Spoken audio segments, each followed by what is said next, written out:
As always, we do it live and we do it now.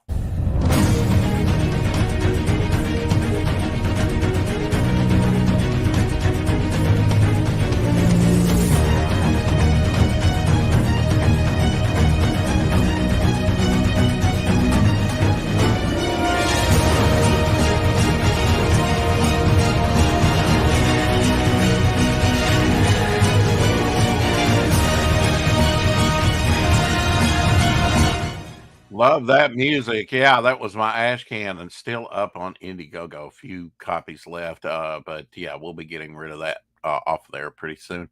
But yeah, if you want one, you can still get it. And now here is the book. For all intents and purposes, I am Devil Flyer.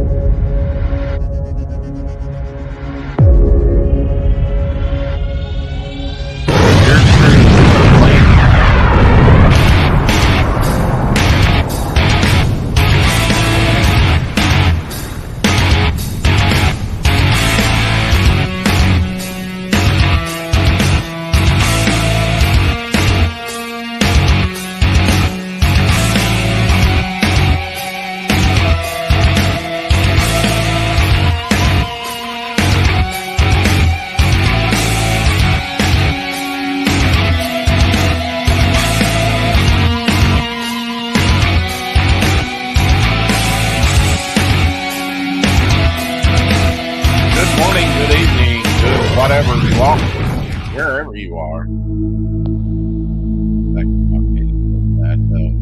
Yeah, wherever you are, what time you are. Hello. We've had some people peek in here already and leave, according to the counter. So, what's up with that? I believe we have someone here, though. Anyway, it's just not registering. Thanks to Comics Fan for listing some of the books from his own personal collection. Some of these I have, like this one, which I really like. I've made, and that's an early one, 10 Center, early 60s. Um, All Star Spectacular war stories, but now with a twist. Has, as you can see here, dinosaurs that they had to fight off. The first Suicide Squad, you're looking at them right there. They were called the Suicide Squad.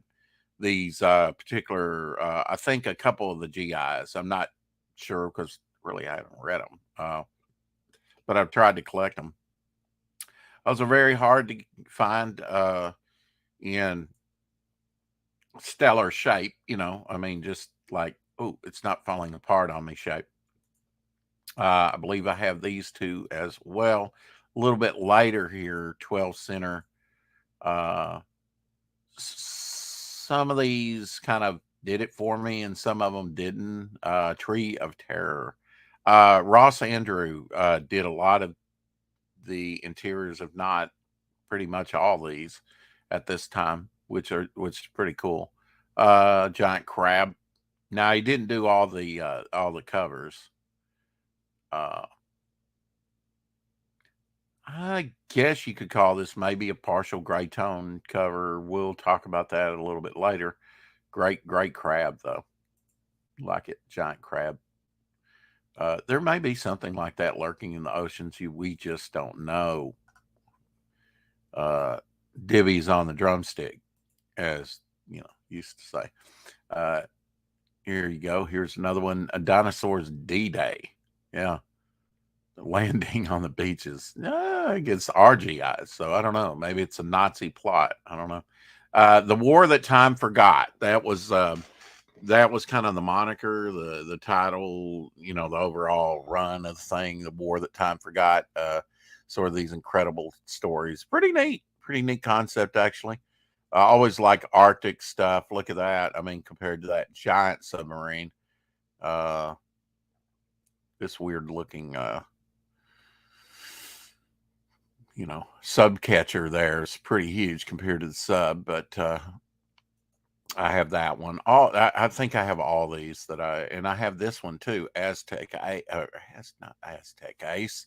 Aztec Ace was great. He was a time traveler. This is from Eclipse Comics. This is Enemy Ace, and I believe I have a lower grade one of this. This one's very hard to find in high grade because it has a black background, and black shows everything. White does too. And I believe this is Aztec Ace fourth appearance.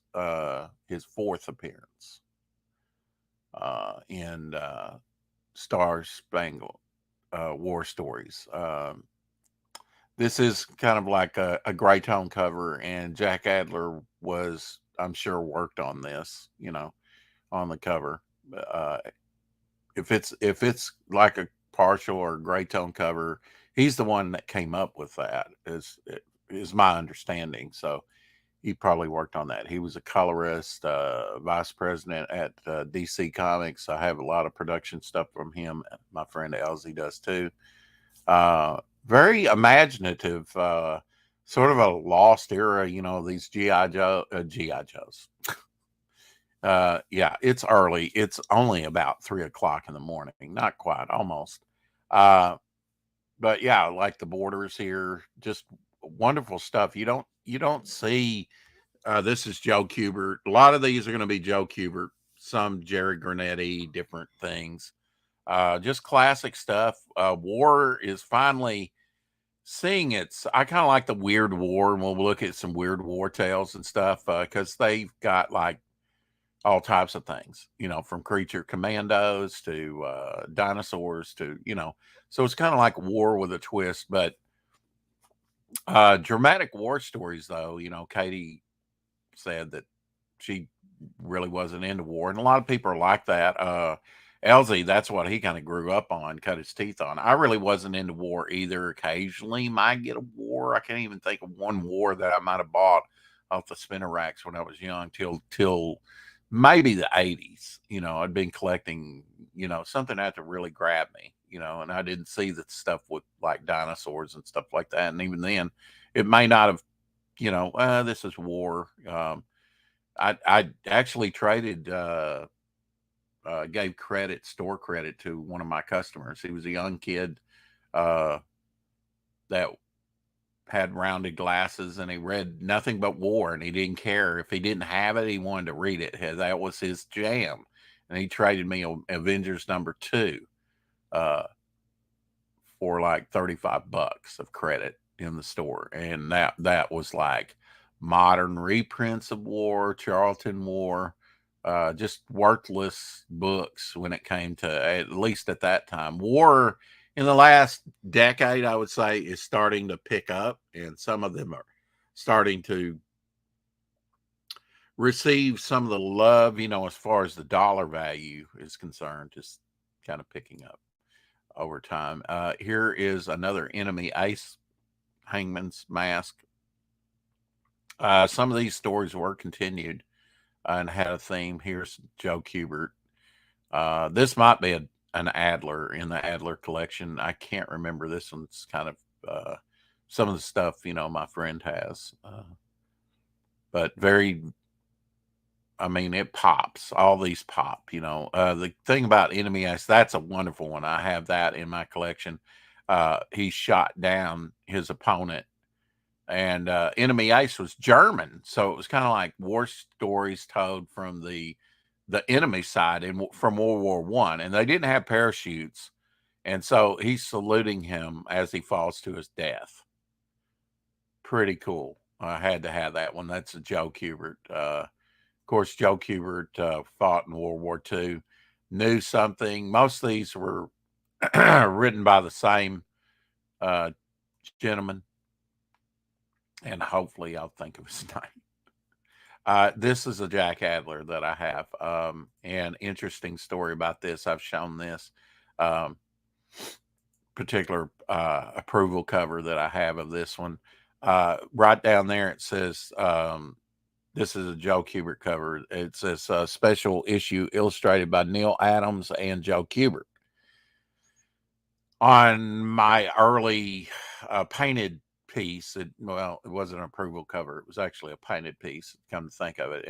And this box is X'd out. It said Alex Toth, instead of apparently he was slated and then didn't do it. And then Neil Adams, this is a rare Neil Adams book here in war book that he did because he was in demand all over the place. But engaging cover and great issue. Actually had some production pages to that, sold all of them because it's anything to deal with Neil Adams kind of hot. Here is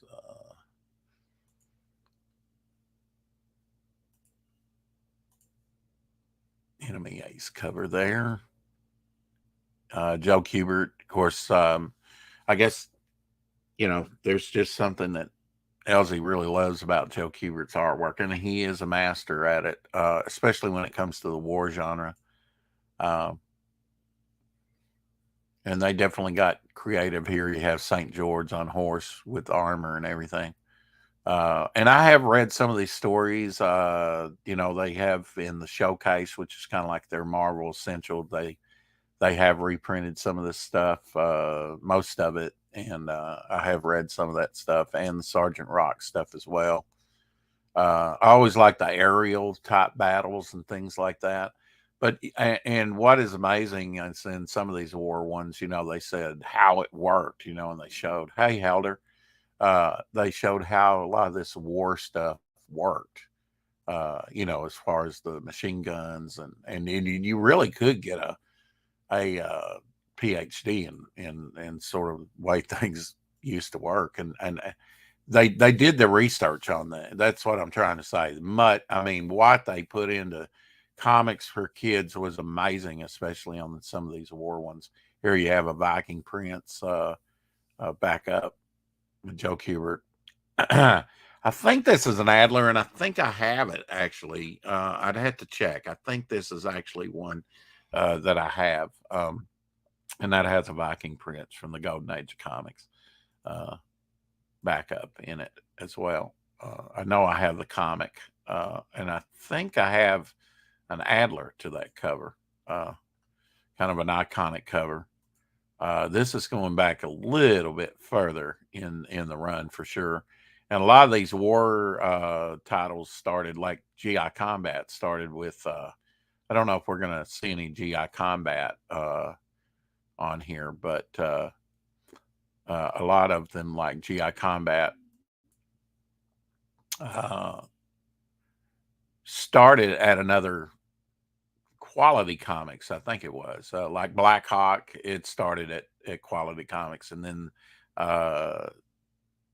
they kind of DC National, I think, probably bought them out and picked up the title just with the numbering, continued the numbering. So the early issues are not DC Comics, and then I think somewhere in the Black Hawk, in maybe the 30s, or maybe it's GI Combat I'm thinking about, somewhere in the 30s, picks up from Quality and goes to DC, and it's DC from then on. Star Spangled War stories here. I didn't see a lot of gray tone covers in this. I've got a bunch of gray tone covers, and I know Jack Adler worked on those, especially in GI Combat and Sea Devils. We won't see any Sea Devils. That's not really a war title. But not all the stuff I'm going to show is going to be war.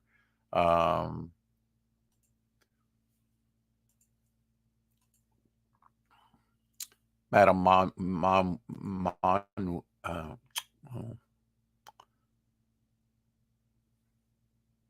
Marie,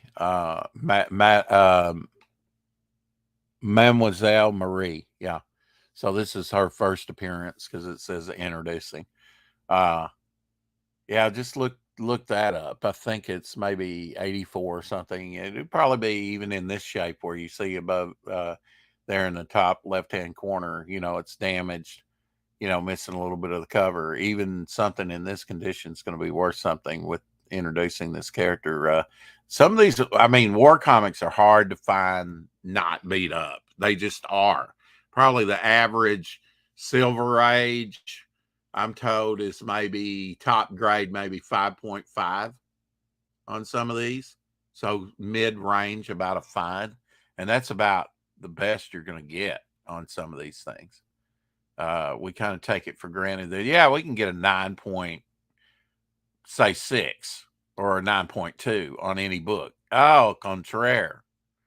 Not necessarily, especially on these war books. Kids like to rag them around, because kids were primarily buying them. I guess you could call this gray wash, or maybe possibly a partial gray tone cover.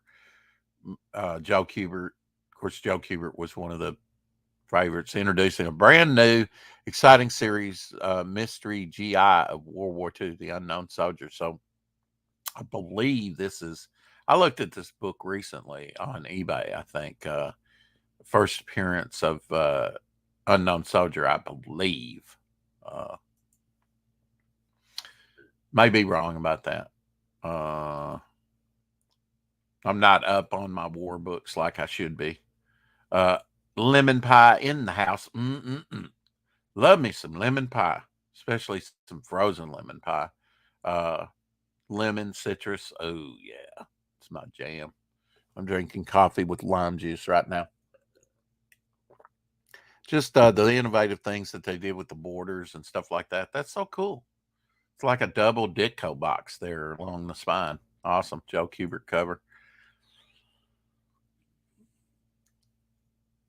Wait, that one's still alive, but look at his face, and that, yeah, I mean, suspense. You wanted to see, well, what happened to his face? Horrific. I always love snow scenes. And this is personally one of my favorites. I don't think I have actually, maybe it was because of price. Maybe I just didn't win it on eBay, and I don't know. I've got so many books, when you get about 30,000 books and don't review them all the time, it's like, yeah, I could have this and not even know. But yeah, this is one of my favorites simply because the Unknown Soldiers there has a mask of, well, he's got one of FDR there. He's got one of Mussolini, one of Stalin, and then of course he's holding Hitler. He's got one of Churchill there. So these were, masks that he would put over his own discarded, face. I just like that one with Adolf Hitler. Rex getting his daily essential lemons. Yes, lemon. French, lemon. Learn something here every day. I had bought on eBay, and sadly, for some reason, it wasn't delivered. This as an Adler cover. I know this is an Adler cover. I was thinking at the time this was the first appearance of Unknown Soldier, but I had bought it and they never delivered it. So I did not. I did not add that to my production art collection. So close. They didn't shy away on these war covers from,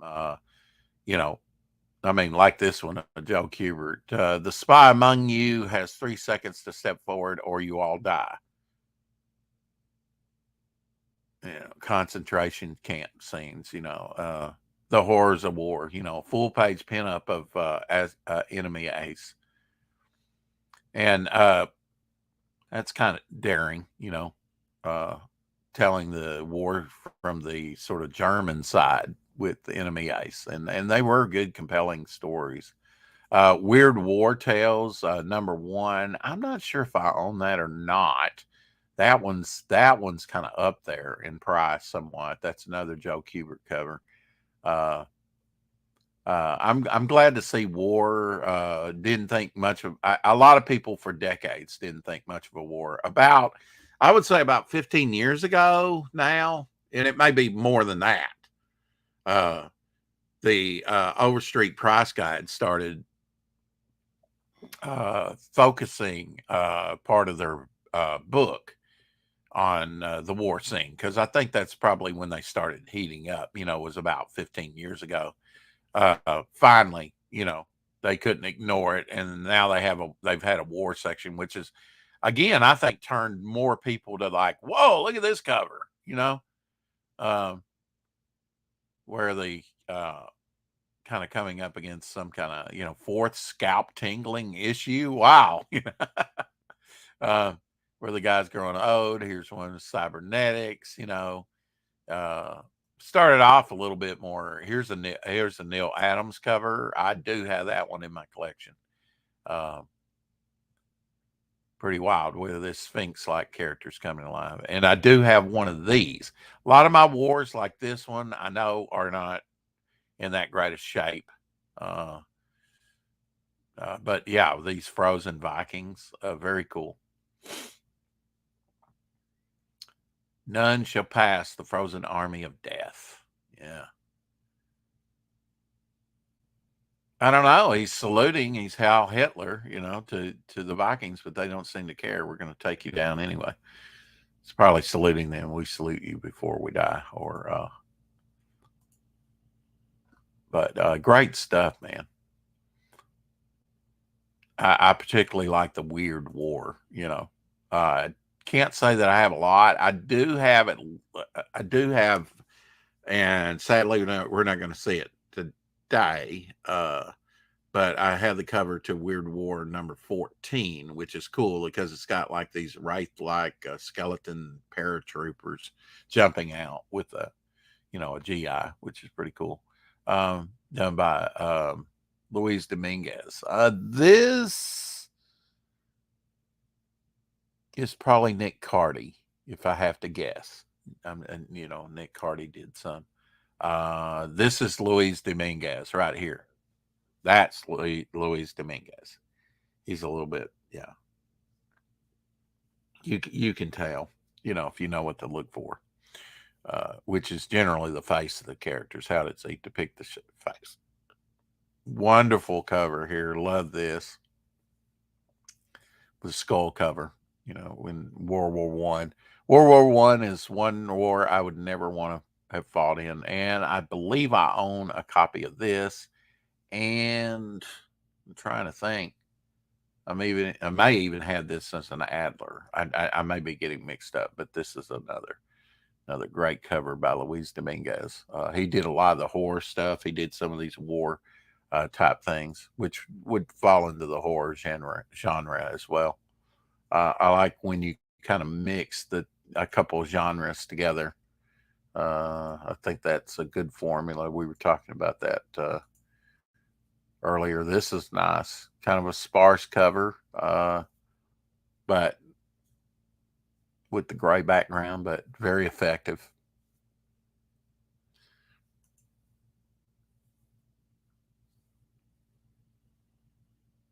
A lot of these, I would say, are probably Luis Dominguez. I'm not really that familiar. I did not know, like, this is Luis Dominguez for sure. I did not know Luis Dominguez really as an artist, although I had some of him in my collection. When I bought some signed Adler's production art from stuff like this, or some of the straight horror titles, I kind of became acquainted with his stuff because he did a lot of it, and it's sad that a lot of people don't know a lot of his work. I believe this is Luis Dominguez as well, and skipping there. There we go. Another skull like cover. Of course, a lot of skulls on Weird War Tales. The sort of mascot character or the narrator, some of the stories had a skull, representing death and war. That's Luis Dominguez. He's more choppy, with his line. I guess that's a good way to put it. But just the symbology, sort of death over the soldiers, the German soldiers there, and the white hands in the foreground. Wow, what effective! Just wow, the depth of that and the color. That's a Luis Dominguez. And if I get some of these wrong, sorry, but I believe I can tell, mostly, these are Dominguez just from his line work, and especially the faces, how he shades the face and stuff. A House of Mystery. I have a bunch of House of Mystery. What I do? Exit off. I can share screen again. might even have this one in my collection. There we go. And this was in the late 70s, early 80s when they had the dollar comics. 80 pages, all new stories, generally no ads, I believe. Uh, I was liking, and I've got a pretty good collection of House of Mysteries personally. And a lot of that is because of Dial H for Hero. And then they just had some other great features. Um, Another weird war. This one would be hard to, and I believe this is probably Luis Dominguez as well. Uh, this would be hard to get in great shape because it's a black cover and black. Now I have a copy of this where the sort of dead Ottoman are coming out against the German soldiers. Uh, Pretty cool. Beckoning, come in here. Ah! So cool. Uh,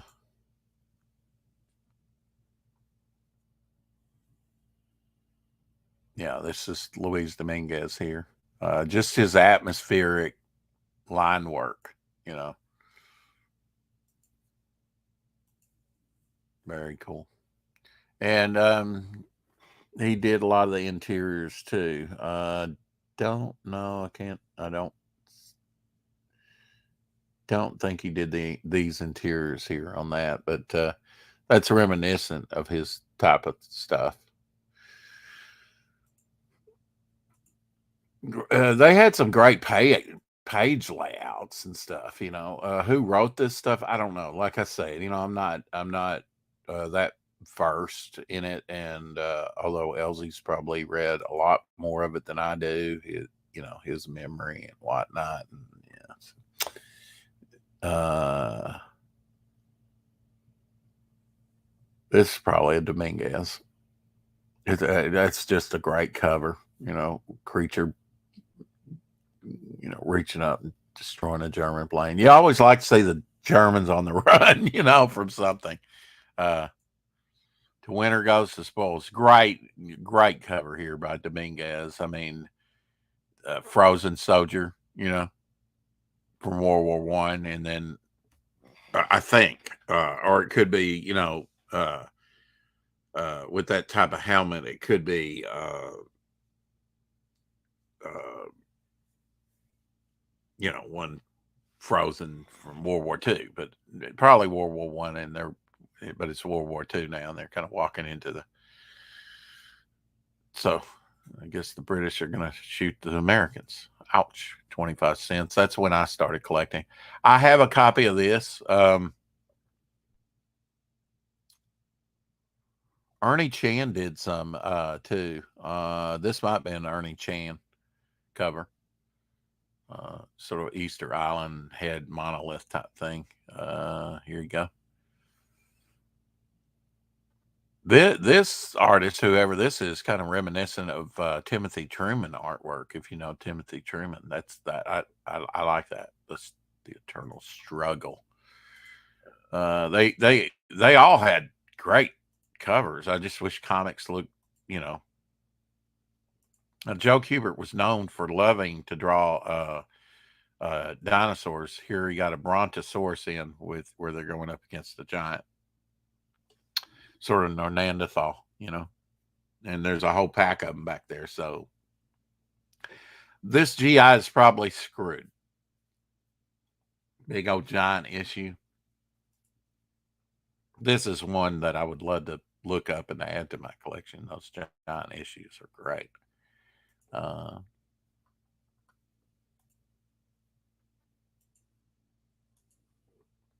there you go. Hopefully these are big enough where you can see them.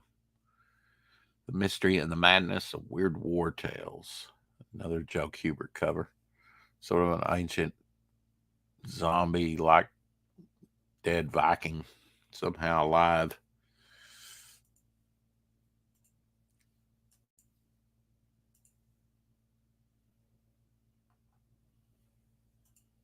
Here's 40, 41, 42, and 43 of Weird War Tales. Yeah. Noah's dead skeletal soldiers. You can see up there in the corner the skeleton with the helmet on. This is from 1976 era because you've got the DC bullet right there in the middle. Just never bought any of this stuff. This is kind of a Civil War cover. Uh, so they, occasionally, if it dealt with war, it was all over the place from Civil War to like this, another great Joe Kubert cover. Um, World War One to just whatever. Great, like chess pieces on the board, just awesome there. And again, hard to find in great shape because it's a black cover. And a lot of these war books have been undervalued. I think that's changing. I think that, they've been undervalued for a long time. They're past due their time. And then again, try and find them, in great shape. But very iconic and I think a lost era because here's a 1976 cover that I've not seen before by Joe Kubert, and just wow with the hanging paratroopers and him coming down straight. Very effective cover. Very, we have been waiting for you. Yeah. This one I believe I have. This is another Joe Kubert. Uh,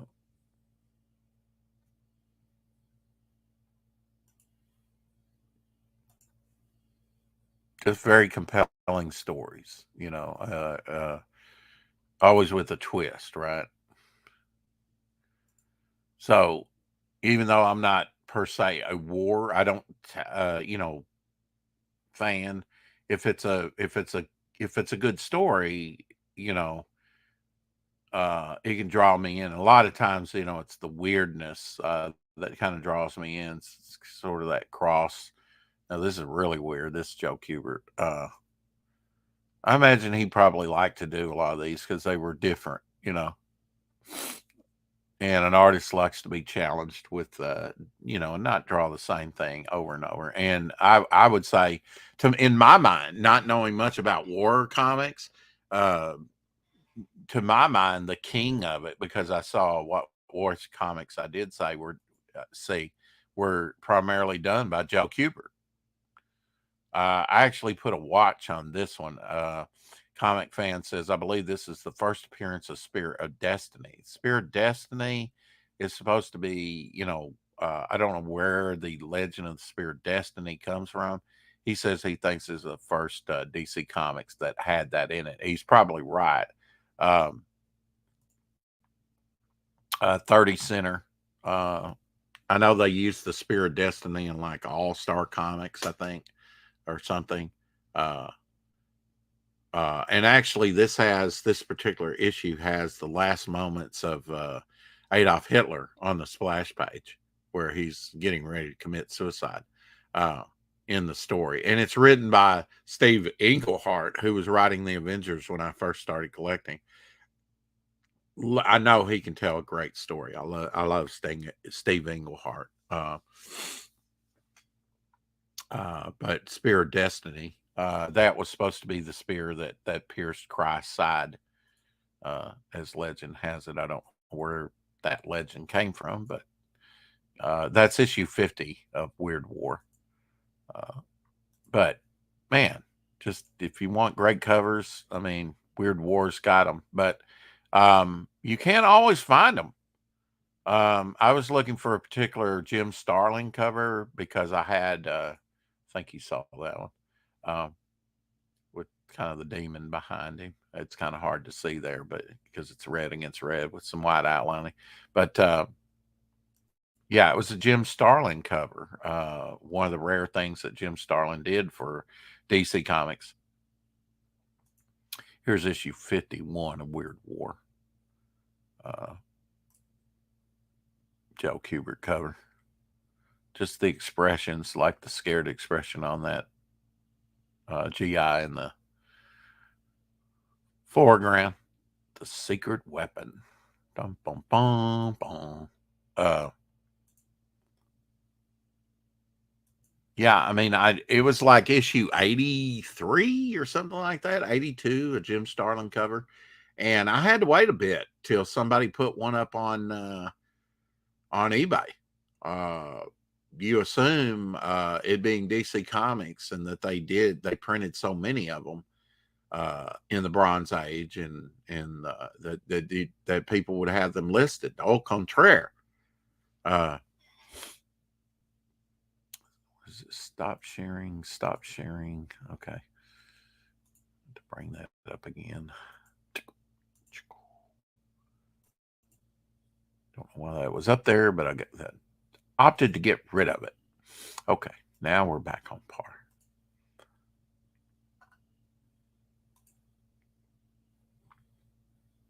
Skull cover is always great. Again, this being a black cover, very hard to get in any kind of great shape, even like mid Bronze Age, which is when I kind of started collecting. But, a book like this is almost 50 years old. If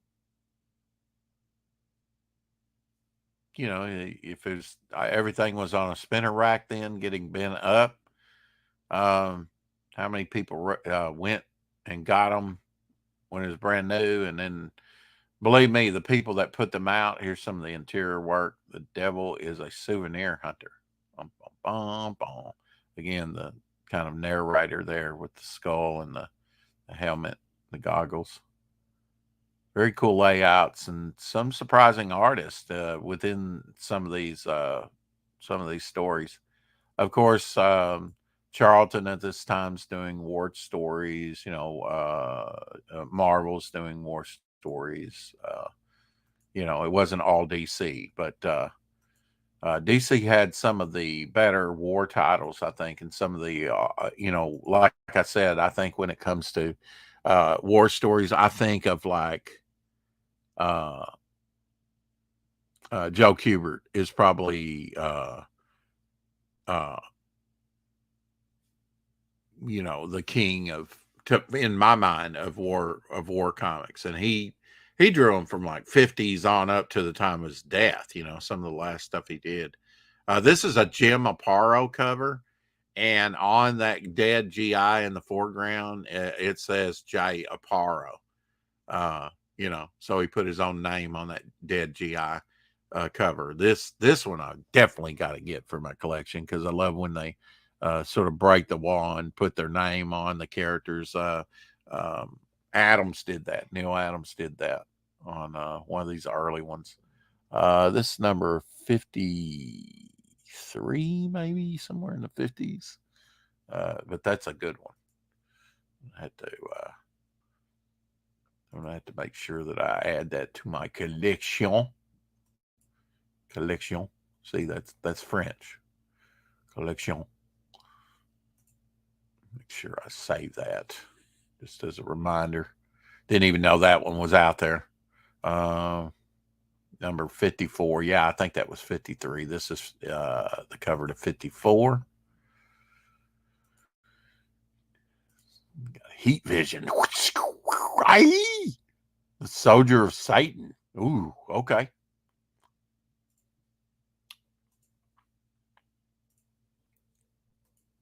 Wonder if he likes lemon pie. I do have this cover, Joe Kubert cover, this particular one. But again, the condition is not that great on most of my war ones, But yeah, this creature, like the abominable weapon, sort of abominable snowman type, been killing GI Joes, GIs, and collecting their helmets and stuff. Carrying trophies. Interesting. Love some of those Joe Kubert covers like that. I mean, what's not to love? There we go.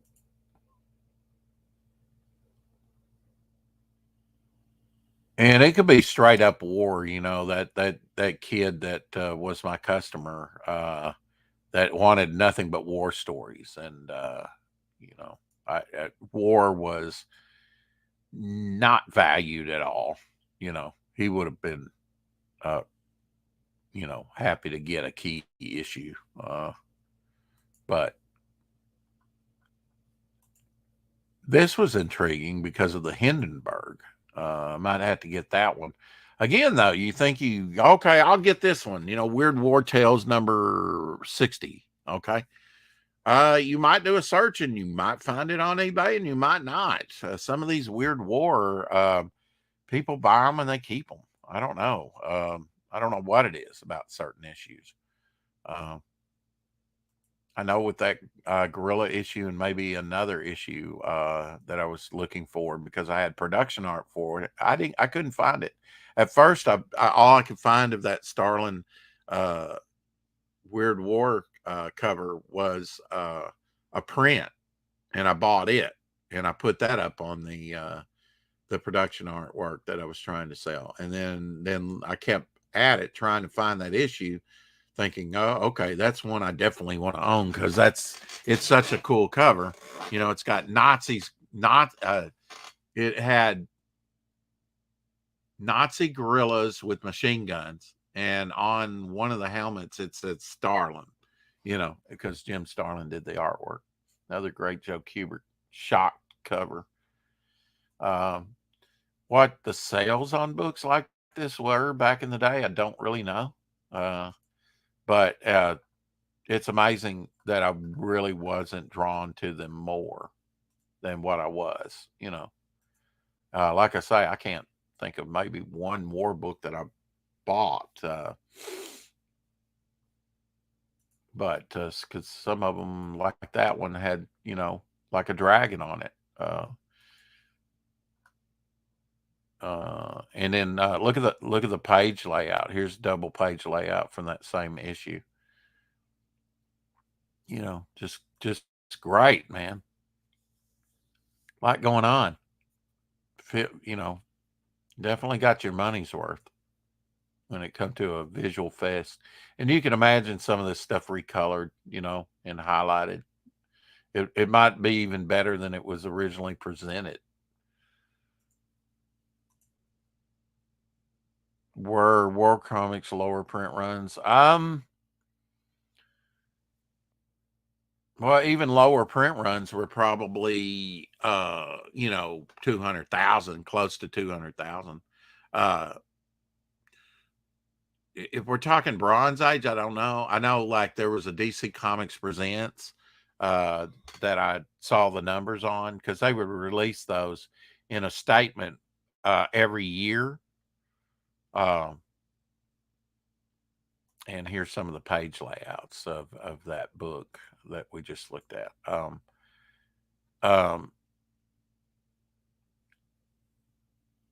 don't know if they were lower print runs. I mean, even Know Nothing books in the 80s, I know we're like around the mid 80s, we're doing like 187,000,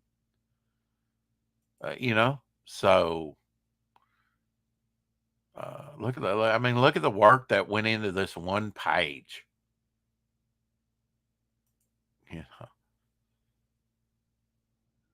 Some very cool stuff going on, I'm glad to see that, they're finally getting there. Just dessert, because some of them are kind of hard to find. I do have this one. I love the cover. It's a Luis Dominguez cover. But again, mine is not in that great a shape. And I probably bought it in lower grade because I'm not really willing to invest in high grade copies for these stuff. If you could find high grade copy, if I got a good deal, then I might. Yeah, it is very late. Yes, you are right, Jolly Green. Ho ho ho. Yeah, I just like the skeletal, spectorial, ghost like here. Luis Dominguez did a great job with his war comics. What can you win when the blood boat comes for you? A quick death, maybe? But yeah, some very compelling covers on some of these. Like the crossing of the genre. They've just got a great built-in gimmick here. It's going to be war related, but it's going to be weird, you know. Just a great title. That probably I would. It's hard to say, but probably, you know, if I could have a complete run of any war book, it'd probably be Weird War Tales, which was kind of a latecomer to the war thing. Only started in the early 70s. And you say, well, only, yeah, 50 years ago. But there's some war books that go, of course, back to World War II, right? Probably in the 30s, even. So war comics have always been a part of comics. Here's number 73.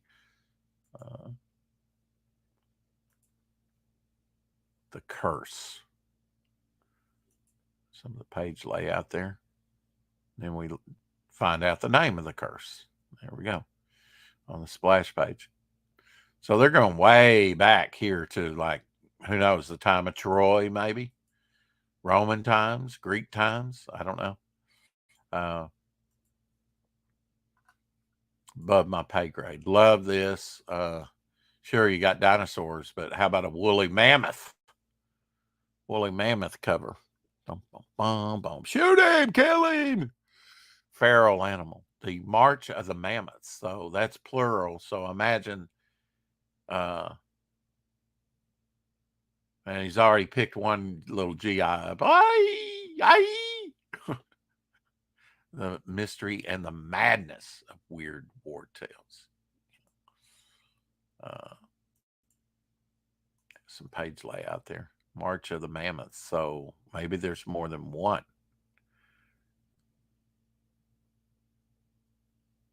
That I can't really read the. That looks like the artist that, or inker anyway, that did some of the Unknown Soldiers, the Cold War, and he's wrapped up in mitt and sort of Russian top hat. So cool. Dead Images. Yeah. Didn't think much about it, you know. And at the time, I thought, you know, some of the lesser artists, I wasn't really, you know.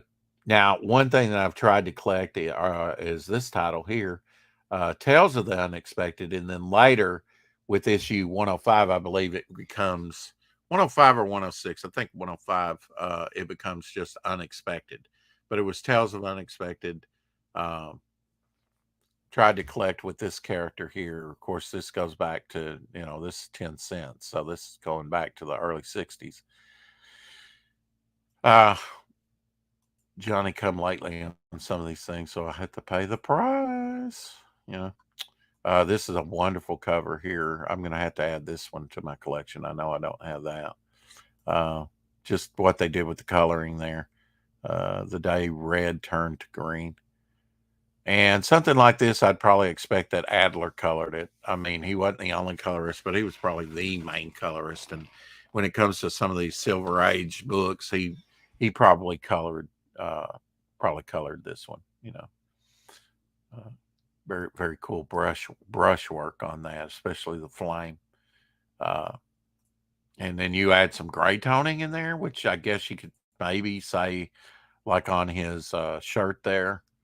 It's a little, well, I guess that could be inked. It kind of looks like gray toning, but that may just be like a stain, or, you know, because these are like from this guy's collection.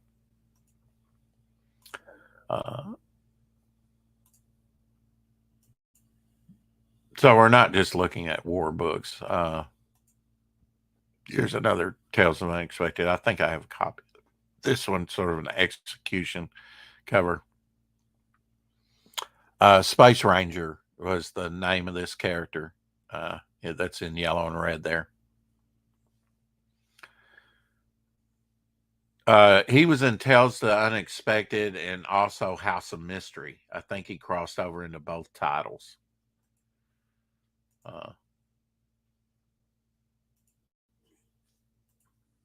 Interesting character. One of those Buck Rogers types characters. I like this one. I do not have this one in my collection. Tales of Unexpected. Old 10 Center. The Experimental Man. Yeah. dirty aliens, always abducting us humans and, experimenting on us, examining us, probing us. Makes you want to go to war. Star Spangled War stories here. Sign the papers. Herr General, you then who is in your office? Yeah, an imposter, unknown soldier. He's got one of his rubber facial mask on or whatever. Infiltrating, trying to get the secret documents of the Germans. Great thing about these war is they often had dialogue balloons, which is something you don't see anymore on a cover. Is dialogue balloons. I will bring that back with at some point. Another great Joe Kubert cover here with unknown soldier who had a bandaged face and then was very like skull like, probably burn victim. I don't know, but he was kind of like Captain Action, where he could just put on another face and very brooding Joe Kubert cover. Just those eyes, suspecting eyes. Cowards, a big issue here, 25 cents. Full length, The Hammer of Hell, Enemy Ace story in there. So you got Unknown Soldier. I don't know if you had Sergeant Rock in this title at this time or not. Probably not. But big issues. And like I say, man, Joe Kubert, man, that was, when you think about certain artists like The Flash, okay, certainly for a long time, that was Carmen Infantino. When I think of the Atom, I think of Gil Kane. When I think of war, I think of Joe Kubert, although he wasn't the only war artist, but he was probably, in my mind, the most prolific war artist, and started the Joe Kubert School, and his legacy still living on today. Another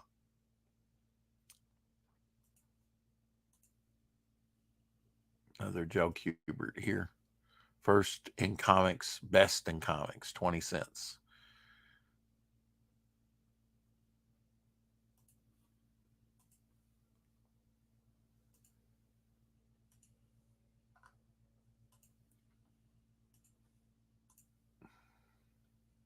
Yeah.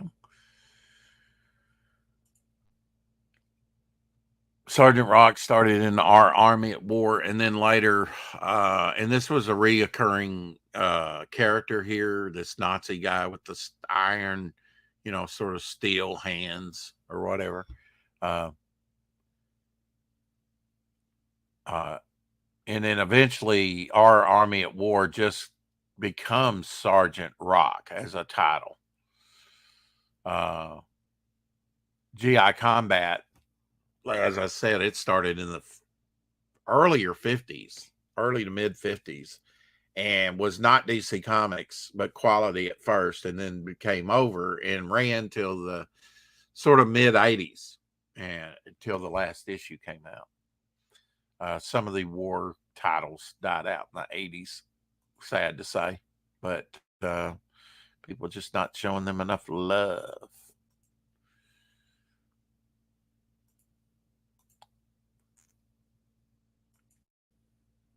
There you go. Three Brothers, Three Dooms. Special, a 23-page blockbuster novel, Triad. Paul Levitz, the editor on that.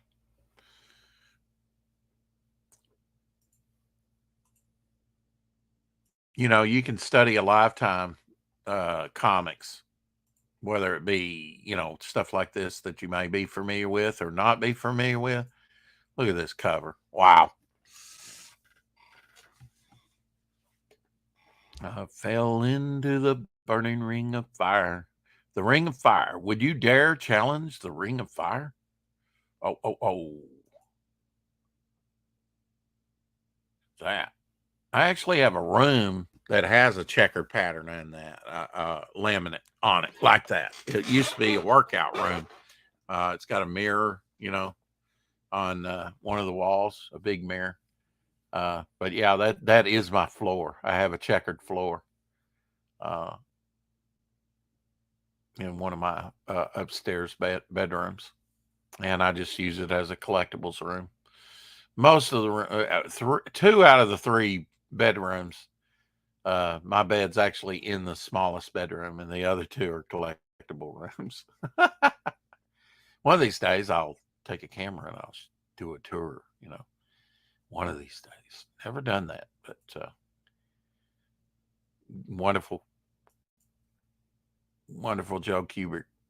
Hands, decrepit hands coming up behind him.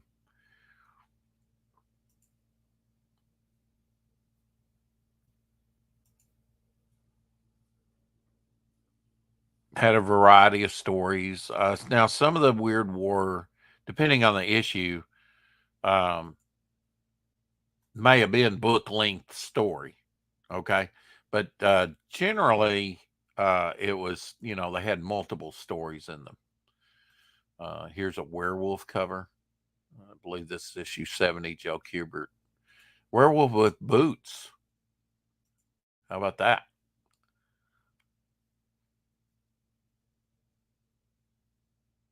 Breaking through the skyline there with the flame. Very cool. Firebug.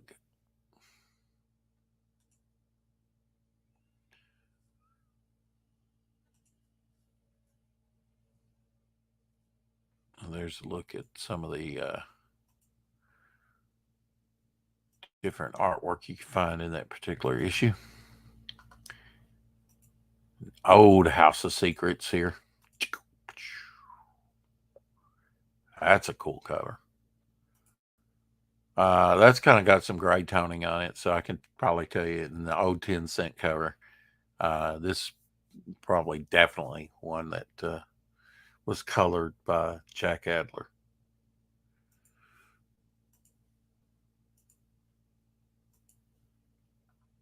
And in fact, that was House of Secrets number 1, 1956. I don't think that I've seen that outside of a book. Some of these House of Mysteries I have with the Martian Manhunter, because he was in House of Mystery in the earlier 60s to mid 60s. Don't know if I had this particular one. This was another character, this alien like character that was there with him. And, he was in. This is a great cover. I definitely got to get a copy of that. That's cool. Again, 10 cents. So it's going to be an older one. Danger Sniper. Such a cool, just simple design cover. I mean, it's so cool. And the way it's done, it looks like it's maybe partial gray tone. So I'm going to say Jack Kirby. I mean, not Jack Kirby, but Jack Adler did the coloring on this. Very vibrant, especially in the 60s. Very vibrant, coloring. But yeah, I got to get a copy of that. I do have a production artwork of Jack Adler to this cover. I actually have let's see, is it might be an acetate I have or something. I don't know if it's Jack Adler or not. I've got multiple, things, production art pieces. So sometimes I get them confused. I had to think about that, but tried. I always went for variety.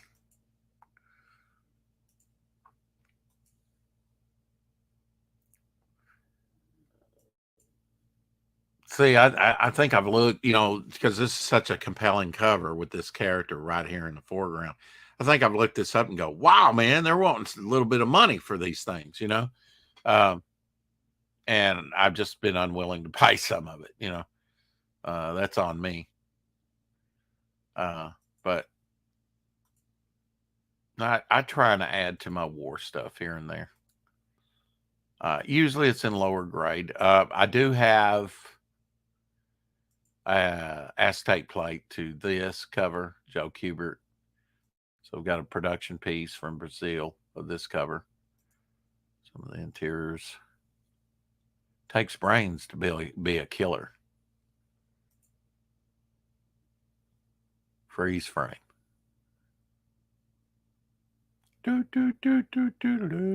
Freeze frame. Long before the song came out.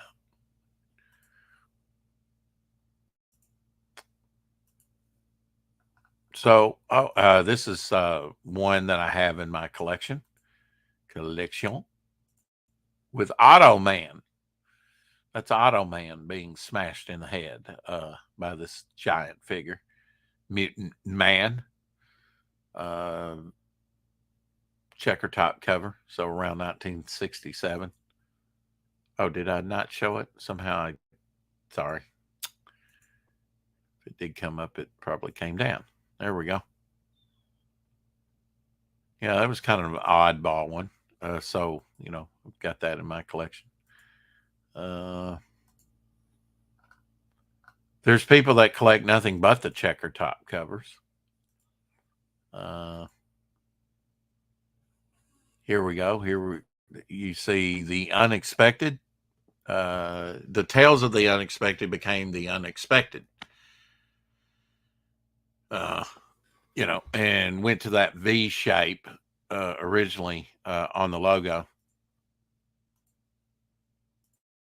Did a little title change. That was that's the first issue where Tales of is taken off, and now it's just unexpected. 1968.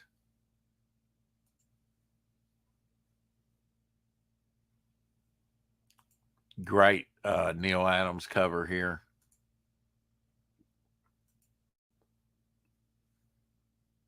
He did some of those early ones around this time. Whatever happened to me, I can't stop it. Yeah.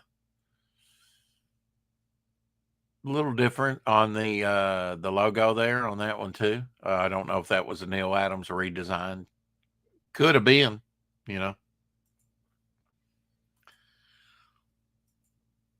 just to go with the cover. That was 110 to go with the cover.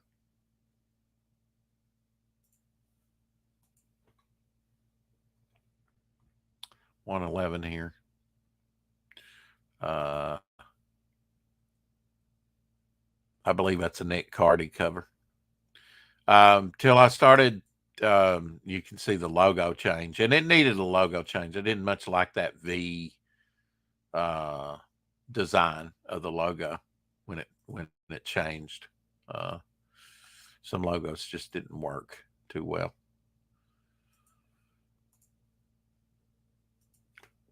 Not sure on this one. I'm going to say that's possibly a Neil Adams cover. Probably Neil Adams, but I might be wrong. Might be wrong. Nice cover though. Dark cover. I'm going to say this is Nick Cardy here with the sort of looks radiated, or ghost, is glowing. Martin, stop. You don't know who or what lives in there. Oh, trespassers, eh? Okay. Looking at this body type of those back there, the Spectre really doesn't, but I'm gonna stick with Nick Cardy. But man, that could be Neil Adams too. Kind of looks like his body types back there. I don't know.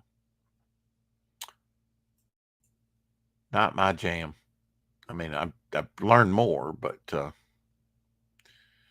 This is definitely a Neil Adams. I think Elsie might have the Adler to this. I'm not sure.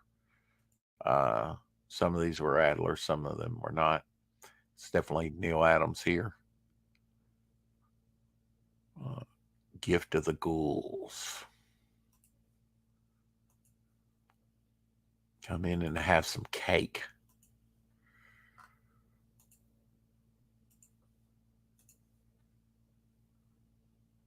Another sort of logo change here.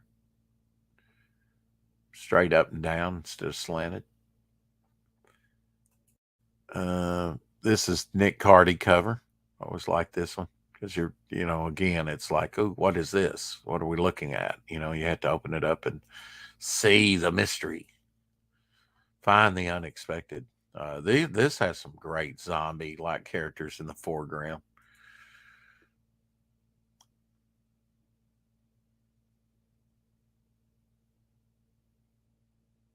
Probably Nick Cardy, I'm going to say.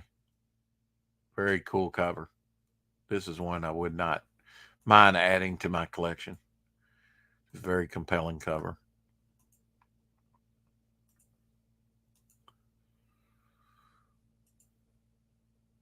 Have you the nerve to face the unexpected? This is a 52 pager for 25 cents. This is going to probably, and I would say this partial gray tone cover here with the stonework and everything.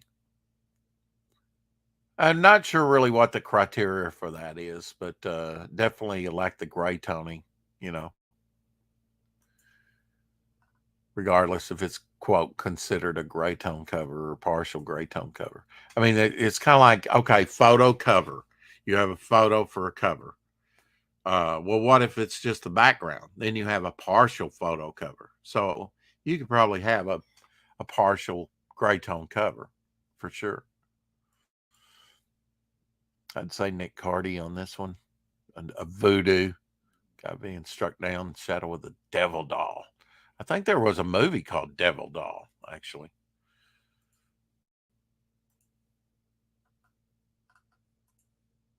Shadowhawk likes this type of stuff, or did growing up. I never paid that much attention to it. This one would be hard to find in good shape. 20 center, black cover.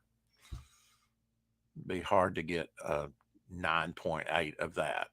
And if you had it, you'd probably get some pretty good money, because this is a very nice cover. I like this, where the plant is over her. Another Nick Cardy cover. Nick Cardy could do some very compelling horror covers, and he did. Some of his work and Bernie Wrightson is on some of the showcase books. Uh, Speaking of Luis Dominguez, he was the first artist and Bernie Wrightson to do a Swamp Thing cover. He did the cover to Swamp Thing number 11. Sadly, I think that was the only one he did, but it was a great cover. And I've actually got the reason I know that I actually have the Adler to it, uh, or one of the Adlers, probably the only Adler. This is Nick Cardy. He always liked to put children on the covers. You will die. Yes. Well, now I don't think she could come in and see what the blocks said, not from that angle. So that doesn't make a lot of sense. And how do you not see that hand behind the door? And maybe that's daddy, her abusive husband that's just had enough. I don't know. Just projecting. Just ignore me. All right, I'm getting rid of this. I'm getting rid of that. Another Nick Cardy cover here coming up. Snowman Horror. Oh, 20 center. Dead body in the snowman. Snowman starts to thaw. Very cool.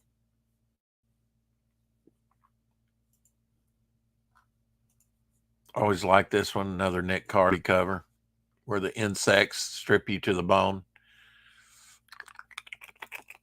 The ants. Black hole of Wraith. Again, an expanded logo there. Some of those changes are subtle over time, but it really makes a difference. You know, he's shackled there by the ankle. He can't get away. What are you gonna do? Put up your hands and no, be tugging at that chain trying to pull that stake up or something. Stomp on some ants. Stand up, man. Be a man. Don't lay down on the job. Just print breakfast or lunch on your forehead. Hell.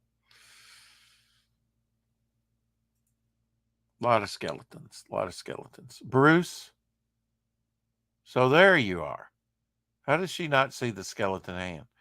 I guess it's dark in there. I wondered what happened to you. Well, yeah. I mean, you left the guy for 3 months, or let's say a year and a half, and now you're just getting home, and he's stripped. I mean, obviously he's been dead for a while, right? He's stripped to the bone. Come on. What the hell happened? You didn't check on your friend? Don't make me angry. You wouldn't like me with it. And I love this one. This is hilarious. His copy has a sticker, 25 sticker on his neck. And he's like, but the skeleton's pointing to this grocery sticker. I accuse you of my murder. And not only that, you have a 25-cent sticker stuck to your neck. Death is a dummy in disguise.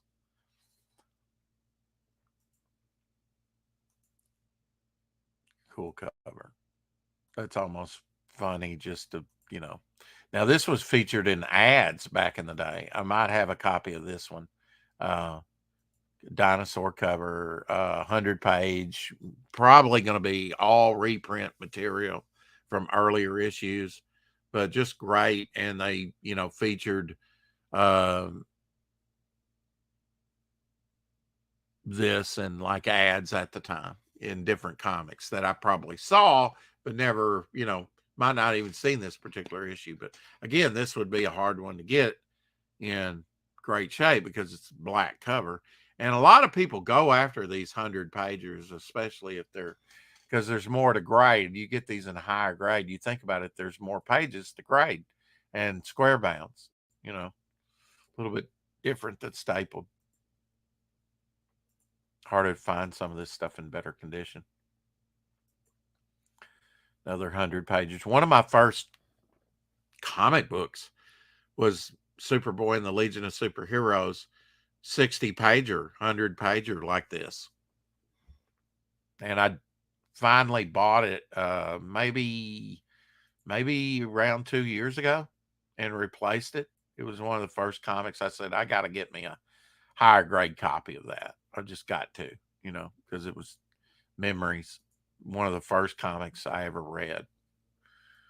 And it was already old. It was a back issue by that time. My neighbor had broke his leg, and his parents bought him a handful of comics. And then about a year later, he was going to get rid of them for like 50 cents. And I said, I'll take them. So for about a dime a piece, I bought some great comics. One of them was, I remember, Defenders number 15. Sal Buscema artwork, had Professor X in it. These 60 pages will always hold a place in my heart simply because I bought one of them. And it's interesting, the Walmart ones that they came out with in the South and wherever you've had particular Walmarts. Not every Walmart carried the 100 pagers, but they brought back the 100 pagers for about 2 years with different titles, ongoing titles. And I've got every one except one. And I think it was like the 80th anniversary of Batman. That's one book I need to find because then I would have them all. I'm only missing one, but that one's already about, and it's probably not going to go down. Back to Unknown Soldier here, Joe Kubert cover. Seen this cover. I don't know if I have this in my collection or not. I may have, but it's a very nice cover.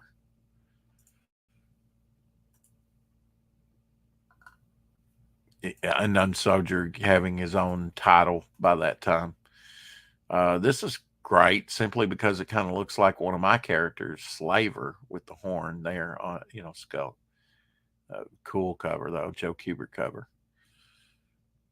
There's some of the interiors. Battleground. Last Man. So cool. And they put him in different headdresses for the stories, and then here he's got eyes. He's actually got eyes in that one with the helmet.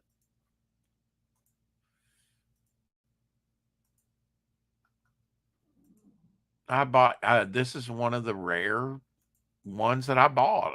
I bought back in the day the very first Creature Commandos, Weird War Tales. I did get some of the. I didn't get all the ones that had, but I definitely looked at them. But when this came out, I definitely got the first one. I think I've replaced it. They've got it in all the Creature Commandos, I believe, reprinted in a trade paperback, and I do have that, which I've got in the last couple years.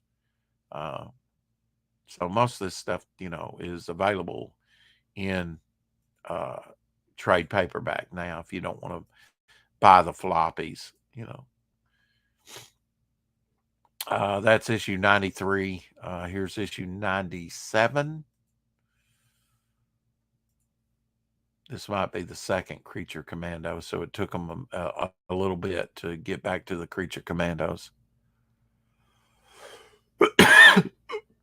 Which the three principal characters was like a, Frankenstein, Wolfman, and sort of eye vampire character, Dracula character. The faceless enemy, the creatures commandos versus the faceless enemy, which is funny because you got the narrator there as a skeleton without a face. The master inflator. So Joe Biden's in that one. Just letting you know. Inflation out of control. Number 96 here. I might have that one. I tried to go and get some of these at sometimes the mutation of private vault.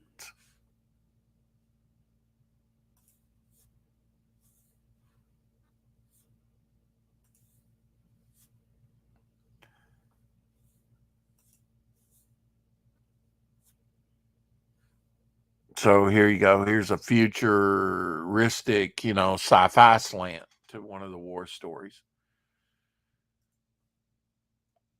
More in like keeping with Judge Dredd and British, thing.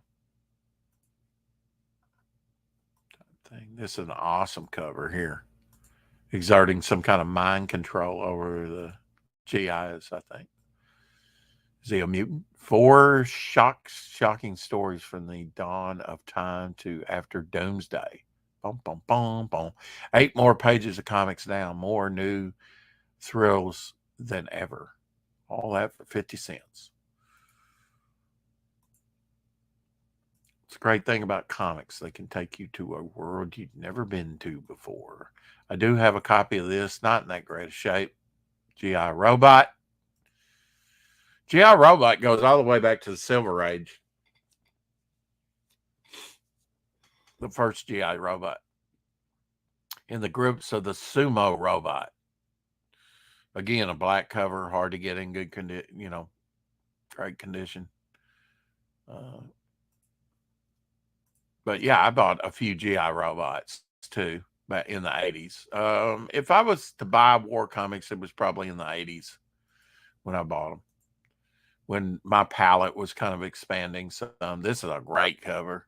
Love underwater stuff. You got the Wraith like GIs there. Unsuspecting divers going to get his. You don't touch our treasure. Don't touch our treasure. Stop it. Desist. Quit it. This is an Adler, and I believe I have it. I have this Adler production piece here. Probably the approval cover. It's okay, guys. Come on up. The cave is clear. Yeah, you're going to get blown up in a second. Great Joe Kubert cover.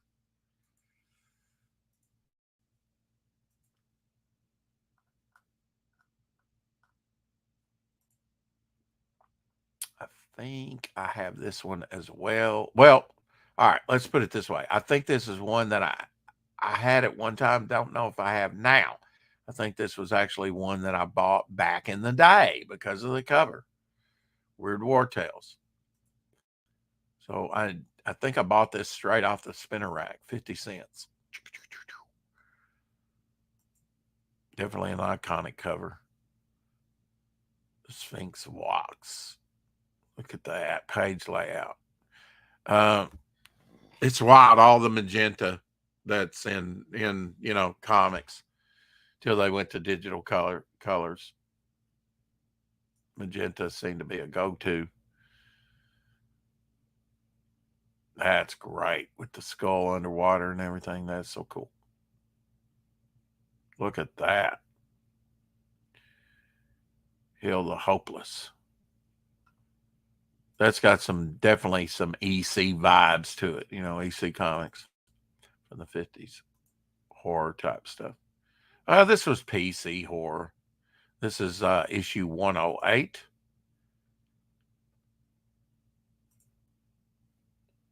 Big pterodactyl, the Gauntlet of Giants. The Gauntlet of Giants.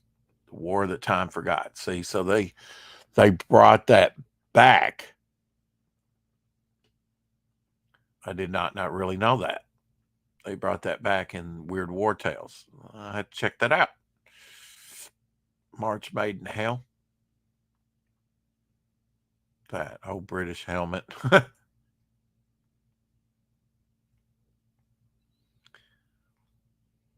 This, I'm going to say, is Joe Kubert.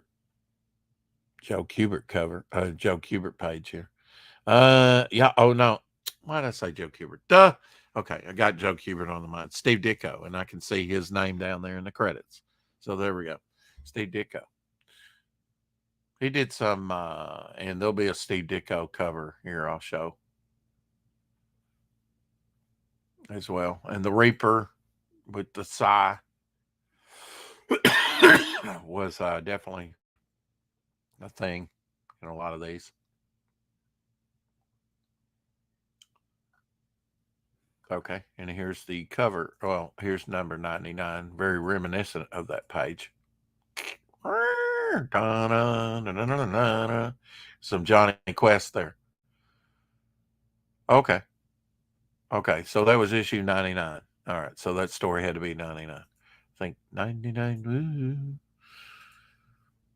Great cover. Whoever did it, great cover. See, he was saying that was Weird War Tales number 108, but he was combining that one picture that was actually from 99 and with the other. Okay, anyway. Okay, now this is his second appearance. He says 108. So I think their first appearance in Weird War Tales, Creature Commandos in 98. 108 might be their next. I don't know. This guy may be screwy on some of his information, so don't hope. Adolf Hitler cover. Didn't get that one back in the day, and it's got a GI robot backup to it. But definitely got it in the would have it in my trade paperback. Very cool though. I did like the Creature Commandos because again, crossing that monster genre. Look at that. I always like GI robot. He was, like I said, made his first appearance or an early version of him in the 60s in a couple issues. And great titles on some of these stories. Here's going way back, probably to the 50s, maybe early 60s. No, I'm going to say probably mid 50s on this one. This may be Jerry Granetti cover. Got to get rid of that pineapple.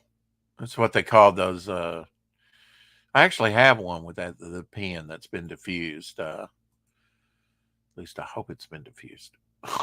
Boom. Don't carry explosives around the house or anywhere around.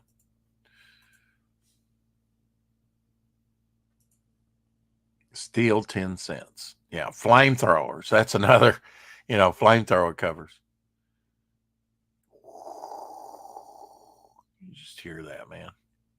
That's one job that I would not want to have is a propane tank on the back of my, whatever, on my back in combat. One stray bullet and boom, you go up in flame, burn to death. Hell no. Joe Kubert, just awesome, 10 cents. All that for a buck, for a dime.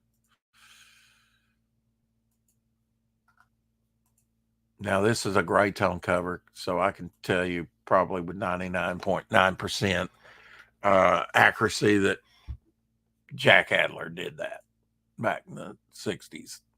Love these, and I've tried to collect these, and they go for a premium, you know.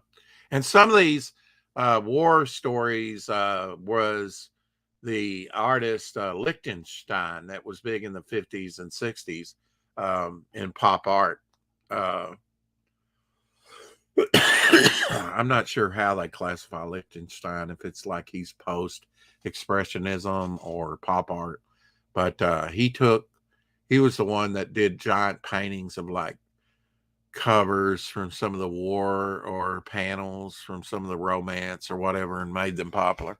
So if he actually took from some of these comic books, they're worth more, sometimes a lot more. And so just be forewarned, some of these, that's the real expensive ones. And I've tried to get some Liechtenstein. I do have at least one I know that had a Liechtenstein panel in it. Another great one, Bazooka Boom. Kill you from the quicksand. Yesterday's hero. I always love the aerial ones though. You know, you can just almost hear the coming down.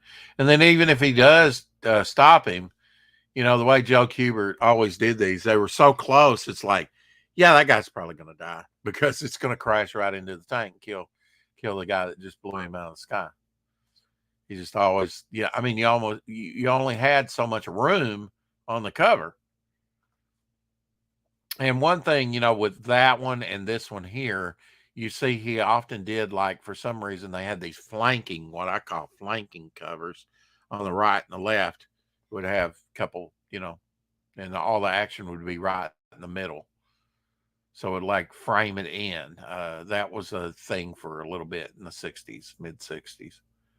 Don't know why. Maybe because it represented like a army medal or beret, little decoration. I don't know. Uh, Return of Pooch. Pooch was a character in a lot of these. The dog. Here's Our Fighting Forces, which was another uh, title. Gunner and Sarge, Our Fighting Forces, 10 cent here. Herb Novak, Jerry Granetti, Joe Kubert, who else? Even the artist that worked for Mad Magazine. He did a little bit back then on these Our Fighting Forces. Again, 10 cents. 10 centers. There's something about getting a 10-cent comic in your collection. 10 cents. And it be looking pretty decent, not just a rag. Another one here. Pooch back there in the background.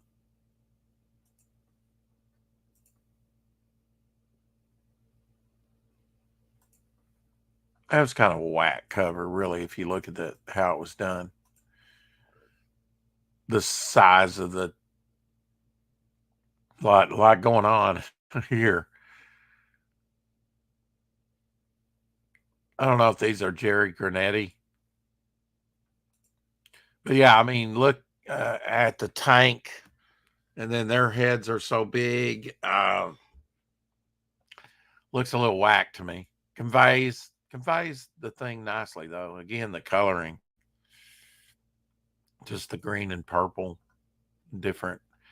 I would say a lot of these are definitely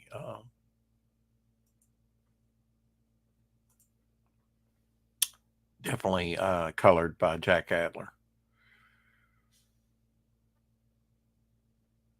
Especially when it comes to Silver Age books. Look at the coloring. Look at the coloring of some of these covers.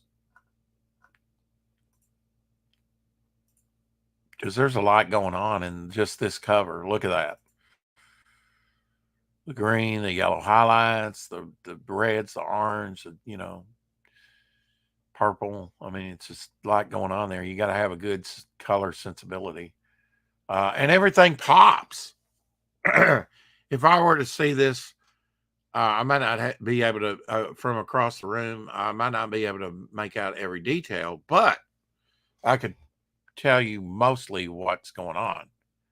Not so much anymore with the modern coloring, the digital coloring. It just gets dark, it gets muddled. These are just very easy to read, you know.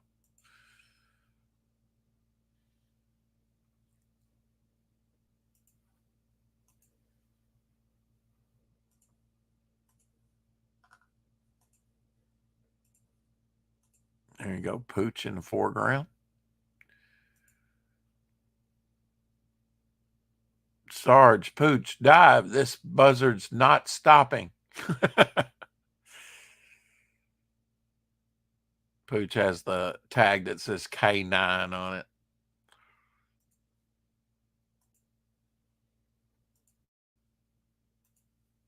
But again, the coloring is just so vibrant, really pops on all these.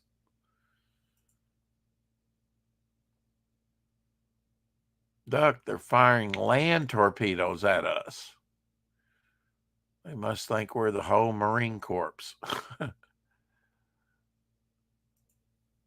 Well, you are the enemy.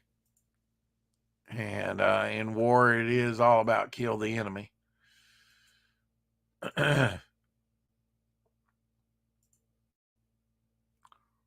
Stop the war. The greatest, I would argue, the greatest war stories are anti-war stories in the movies and in literature. Another Creature Commandos from Weird War Tales, 80s. Got them paratrooping in, and little Dr. Strangelove, he's going to ride the bomb all the way down. He doesn't need no parachute. We don't need no stinking parachute. We'll just ride the bomb down, survive the blast, I suppose, or jump off right before it hits. Never did get this one. There was only particular ones that I got. Here's another one. Creature Commandos. Now, I've went back and got some of these and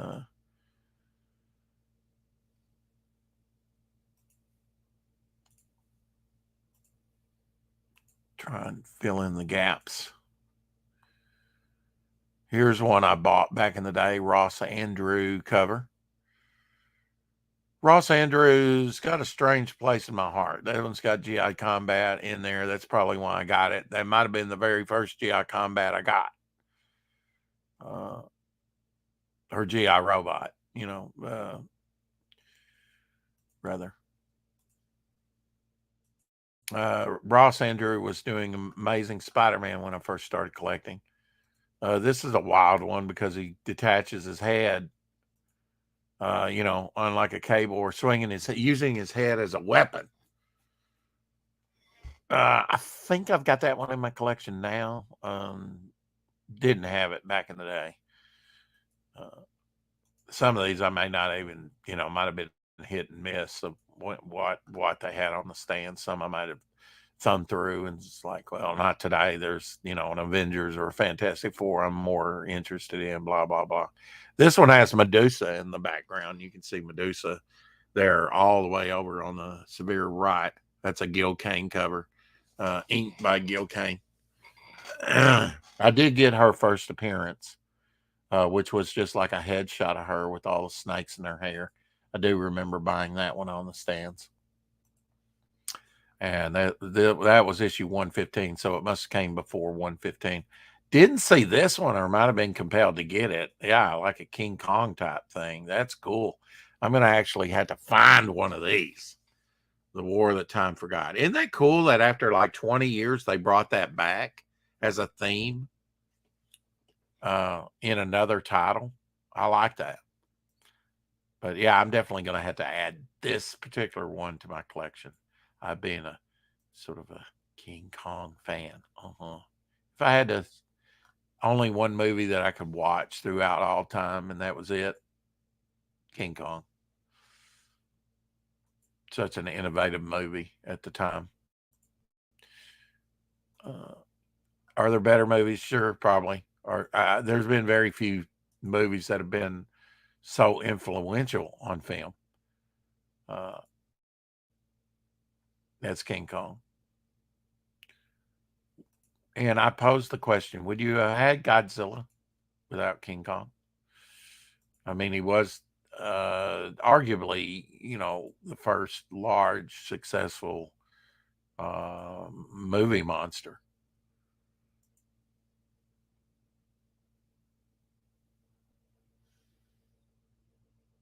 Another Joe Kubert cover here. Just look at the coloring. If comics looked that, I would say if comics looked this good, I mean, the whole line of comics in their coloring and whatnot, in their production.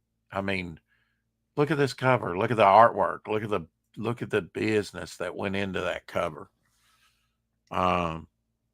If comics looked this good, it would be drawing people back to comics. We got to get back to that point. Just got to. DC did have some great titles back in the day. Sadly, we got Gay Pride Month now, and Asian this, and Black Lives Matter that, and it's a pretty sad state of affairs, because they did do some of the most patriotic type, stories written by veterans that actually fought in World War II and knew that war is bad and you don't want to glorify it. And some people could say, if you tell a war story, that's kind of glorifying it. Again, I think the best war stories are probably anti-war message, in them. We definitely should make love and not war, make peace.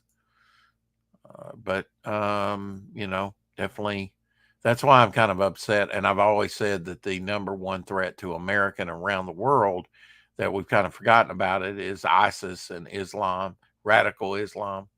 Are there some peaceful Muslims out there? Absolutely. But these, they've been after our skins for a long time. I do have this one, Joe Kubert, sort of a futuristic type thing. But yeah, we're seeing in the UK and other parts of the world now, again, sadly. This is the last issue of Weird War, final issue number 124, 1983. I kind of looked at this book to pick this up recently and was like, yeah, I need to just hold off on that. Probably low print run though. You could have a good collection if you just went around to these different titles and bought the last issue, because those are generally going to be when they're phasing it out, and when and the quality might be, there, and it may not be there, but you probably got a good collectible, especially if it's in the high grade. Our Army at War, long time running. Enemy Ace in the background there. I mean, in the,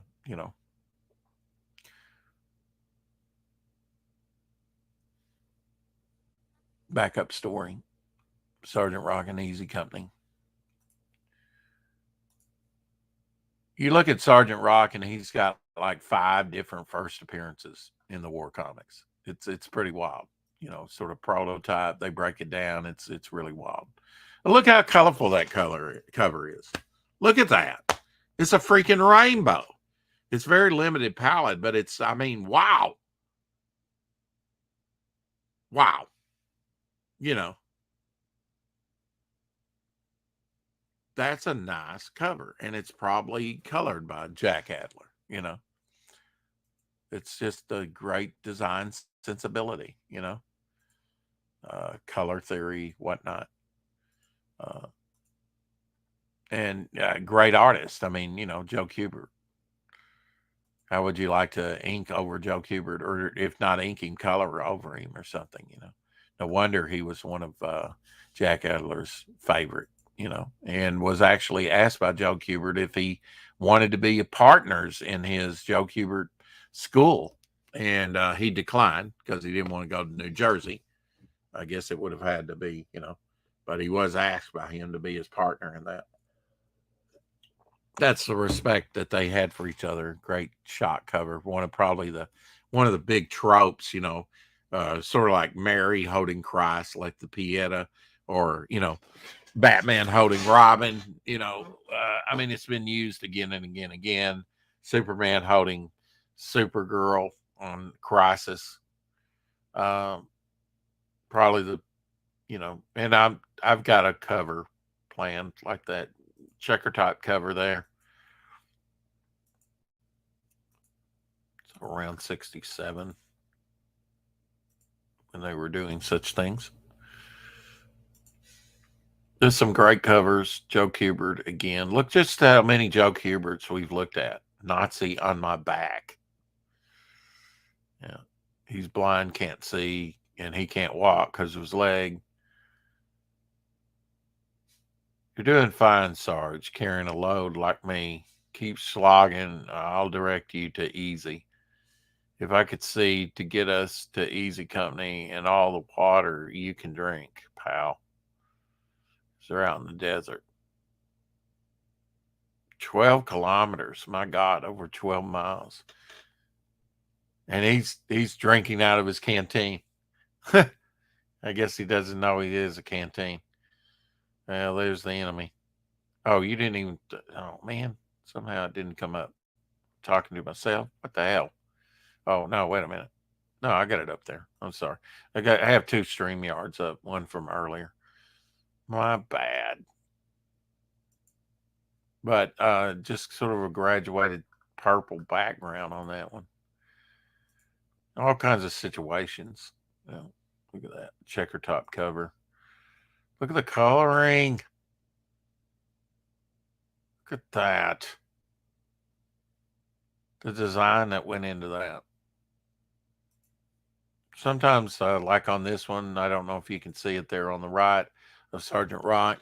It's got grease pencil, like December 27th would be like the delivery date or pull date or whatever. I don't know exactly how they did the date stamps type stuff, but sometimes I'd write it in grease pencil.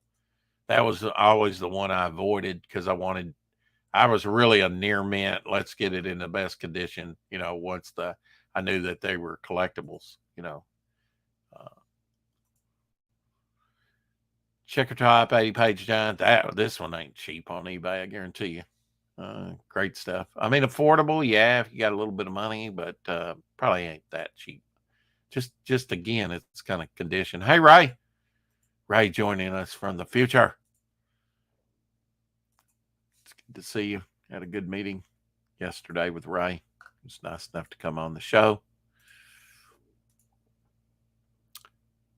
Another checker top cover here from like around 67. Nick Cardy, probably, on the artwork. Nick Cardy did some great covers during that time. This is a newer one, another series of Weird War Tales. I actually have this one. Again, putting the supernatural. This was part of the Vertigo line. I actually have that one in my collection. Kind of wild cover. I think that was the artist that did Preacher. Another one. Newer one. Was a good chat, Rex, and thanks for having me on. Yeah, absolutely. Not a problem. Here's another one with the raising of the flag of Arizona. It's little uh, robotics, weirdness. They've tried to, bring back the war books. It's just like we don't have the vets that we used to have. Here's one that's a little different, a weird from Marvel, Weird Wonder Tales. It was a Weird Wonder Tale, a later issue. This one's done by Gil Kane here, number 1, 20 center. When it became 25 cents, a little later issue, it was a Weird Wonder Tales is the only comic book that my brother bought me. The only one he bought me. He found me one and gave it to me, but it was a Weird Wonder Tale, reprinting one of the old Atlas Tales to Astonish stories with the giant ant that he actually bought me. Something I probably wouldn't have bought myself, but it is cool with the planet up there around the Ditko box and the skull and the jet and the rockets and stuff. It was a pretty cool title, actually. So this one kind of just from being the only title that really my brother bought a comic for me. This one I have, House of Secrets. I bought this one. I actually have the Adler production artwork to it. This is what I call a partial gray tone cover. They didn't do full gray tone covers. They did more partial gray tone covers in the 70s. Don't know why. But if you can't tell, he snagged his little fly thing there in the eye socket of the skull and pulling up a skull out of the water. One of the few House of Secrets, or maybe the only one, I can't remember, of production, but that being a partial gray tone, that was one of the last ones that I bought. Preacher was one of my favorites. Yeah. I've got some early Preachers in my collection. I bought 13 because it was the first appearance of a character. A little off subject here. I always like this run with, and a lot of people haven't seen these, from the Archie Adventure series, Teenage Mutant Ninja Turtles, when Archie was doing a fun little run on Teenage Mutant Ninja Turtles. I used to find those at a grocery store on a spinner rack, and would buy a few of them. And they were also doing sort of the old MLJ superheroes at that time, like Mighty Crusaders.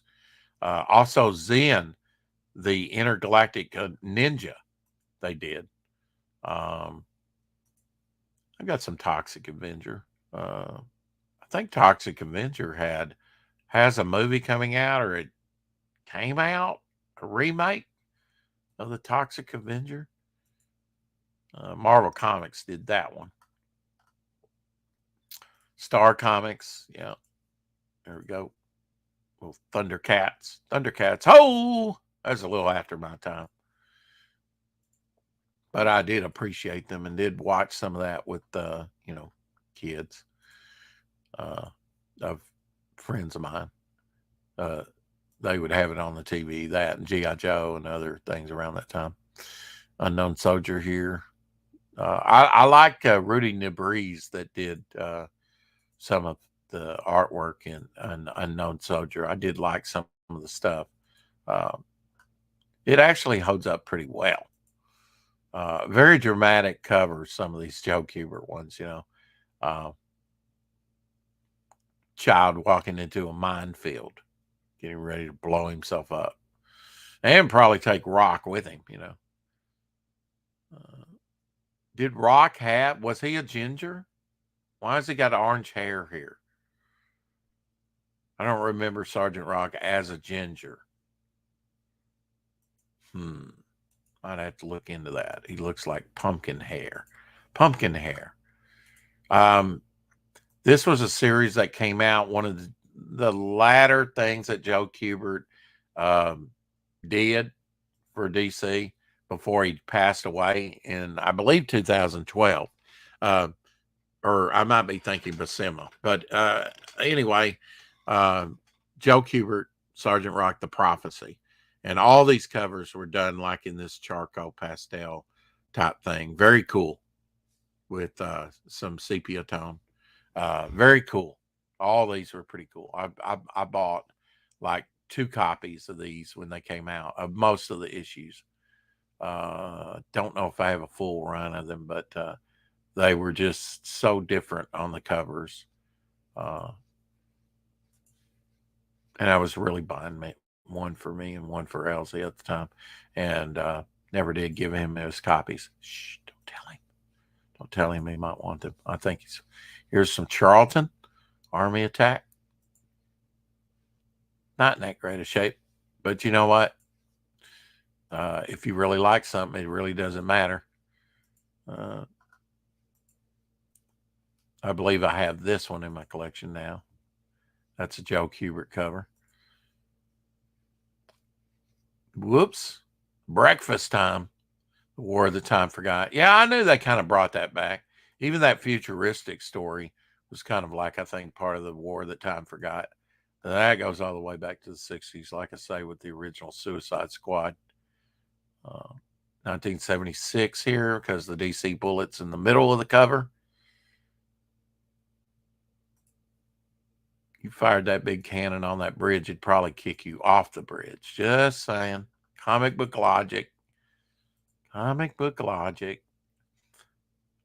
Charlton, in the 60s had, like I said, a lot of, Army Attack, different titles. The Saga of Chicken Company. Look at him expelling those shells. The American flag in the background. America! 12 center.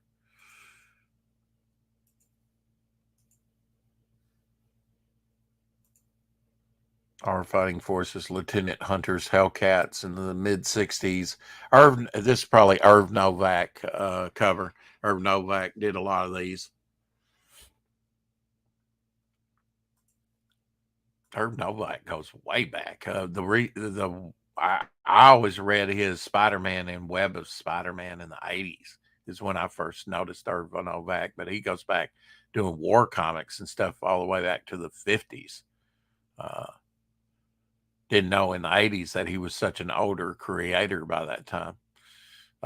Charlton here, Our Fighting Forces in Action, Attack. I always love these biplane. There's a triplane, probably the Red Baron cover. It's kind of red. No parachutes. You got Flyboys is a great, with Franco. That's a good movie. Here's a kind of a different take, Weird War with a Centaur, the Last Cavalry Charge. L. Kubert cover.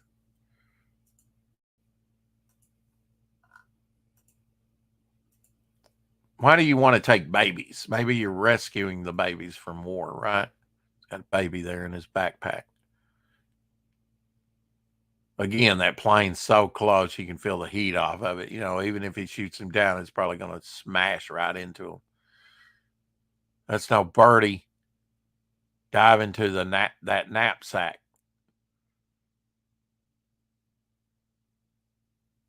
I think he's already in the knapsack. It's probably sucking on a grenade there. Interesting.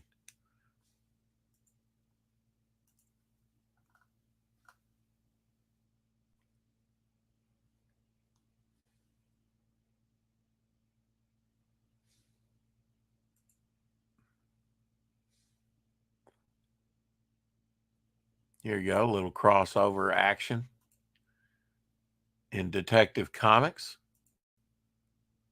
with the Enemy Ace.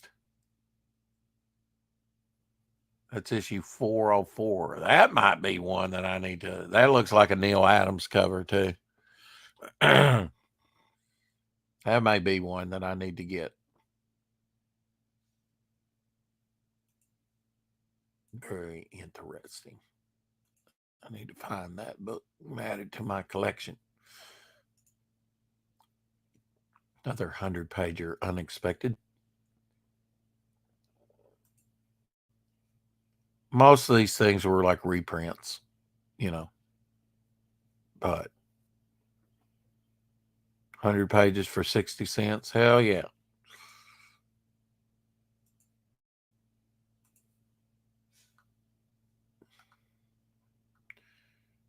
Let me save that.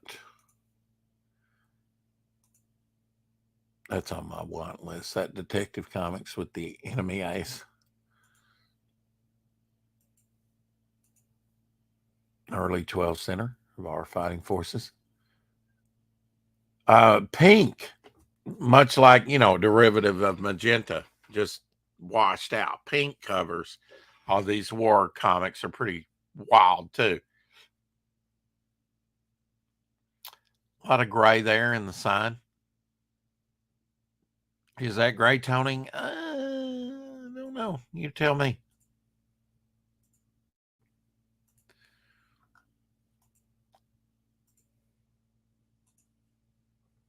Nice. Swinging the ammo belt. Looks like he's going to get drilled by that one in the back, though. Sergeant Rocker come through it. Sergeant Rocker is the point. Yeah. You swine. You American swine. Oh, now this is definitely, I've got a production piece to this. He's underwater and they're all filing in there. He can only hold his breath. So, keep searching, men. The unknown soldier must be found. Yeah. How he's going to survive that, I don't know. But Joe Kubert, yeah.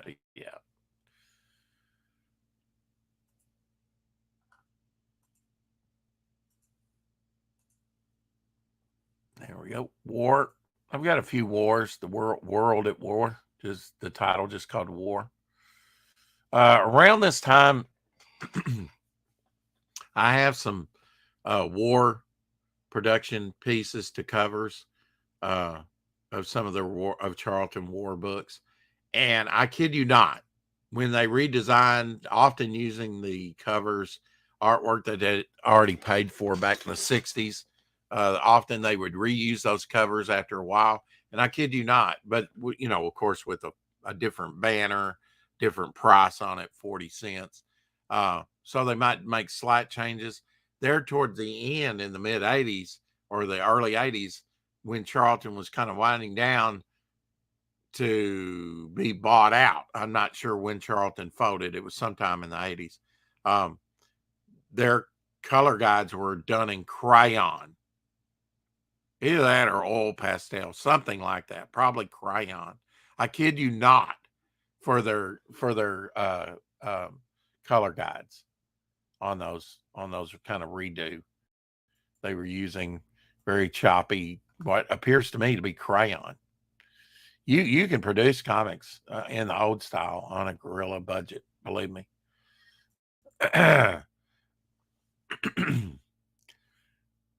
cool. Joe Kubert cover. Just look how many Joe Kuberts. And this is not his Hawkman stuff. When I think of Hawkman, I think Joe Kubert. When I think of war, I think Joe Kubert. There's certain artists that you think of and they're sort of synonymous with it because they did so much of it,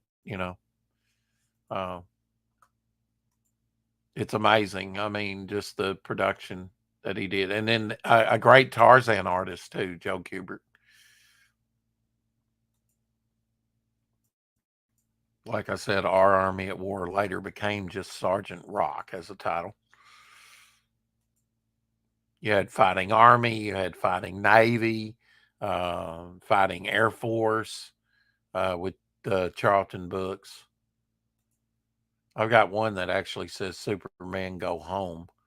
It's got a swastika flag and, I believe, let's see, I've got a production plate to this cover. GI Combat. Joe Kubert cover. Kill that tank. Haunted tank. Yeah, the haunted tank. We haven't really talked about the haunted tank. Haunted tank goes back to the 60s. I was like when they made, that looked like a book on the cover. I want to bring that back, as a matter of fact. They did that with Teen Titans, one issue. Nick Cardy did this one here. There were some other war ones that Joe Kubert kind of did that way.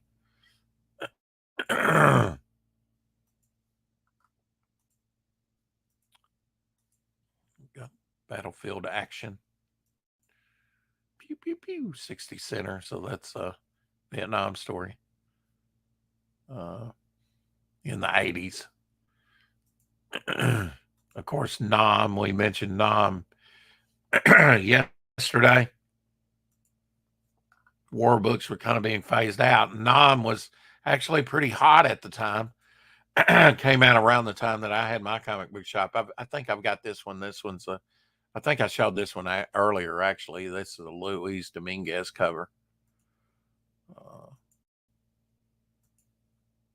Did a bunch of those. This is actually the cover. This particular cover here, Star Spangled War Story, is actually a cover to one of the showcase reprint books.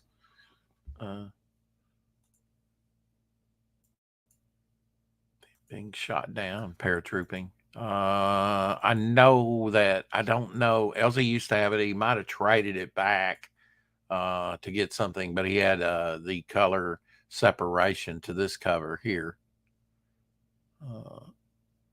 with the big samurai picking him up above his head. Sometimes the color separation was done on paper, sometimes on acetate plastic. It's working. Nobody can tell we're not a Nazi tank. Yeah, but we got resistance ready to blow them out.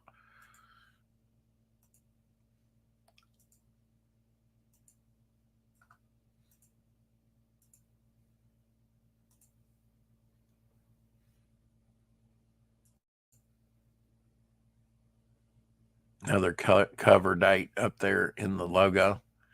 Look at the coloring in the water.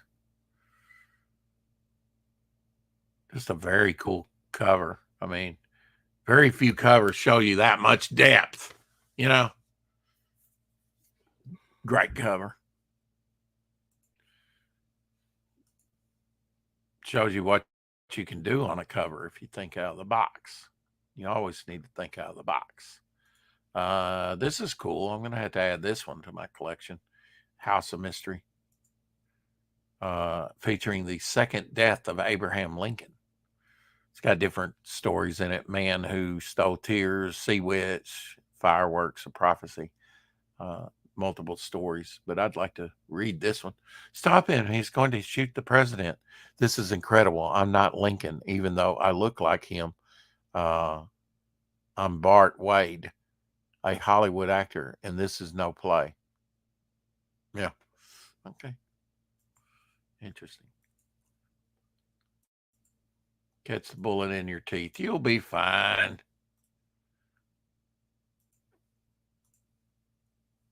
Here we go. House of Mystery. The Creature from Inner Space. This is a Jack Kirby cover. Great Scott.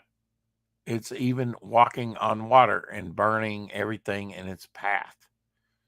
Boom, boom, boom, boom. Great Jack Kirby cover. 10 center. Probably early 60s. Could be late 50s. Probably early 60s, though. Great coloring on that, though. And he was radiating magenta. Now, this is definitely a partial gray tone cover with the figures in the glass case there. That's all. Well, yeah, this is definitely not partial. This is full, I would say, full gray tone cover. I need to add this one to my collection because this is but 10 cents, House of Mystery. I'll try and get these House of Mysteries since I have such a great number of them already. And especially one like this that Jack Adler would have been working on because he sort of came up with the gray toning process for the comic covers. That would be a good one to add to my collection. And a lot of them had compelling covers like this with aliens.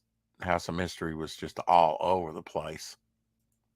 I like that they made like the House of Mystery and the House of Secrets almost like characters, you know, uh, in their own right, especially in the.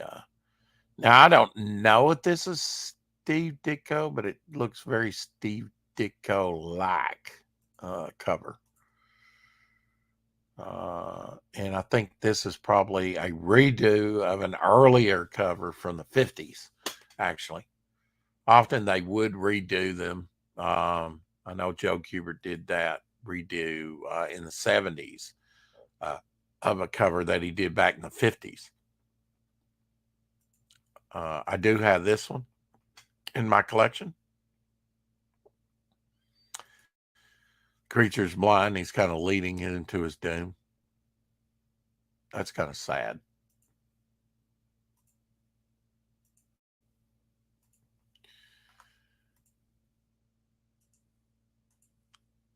There you go.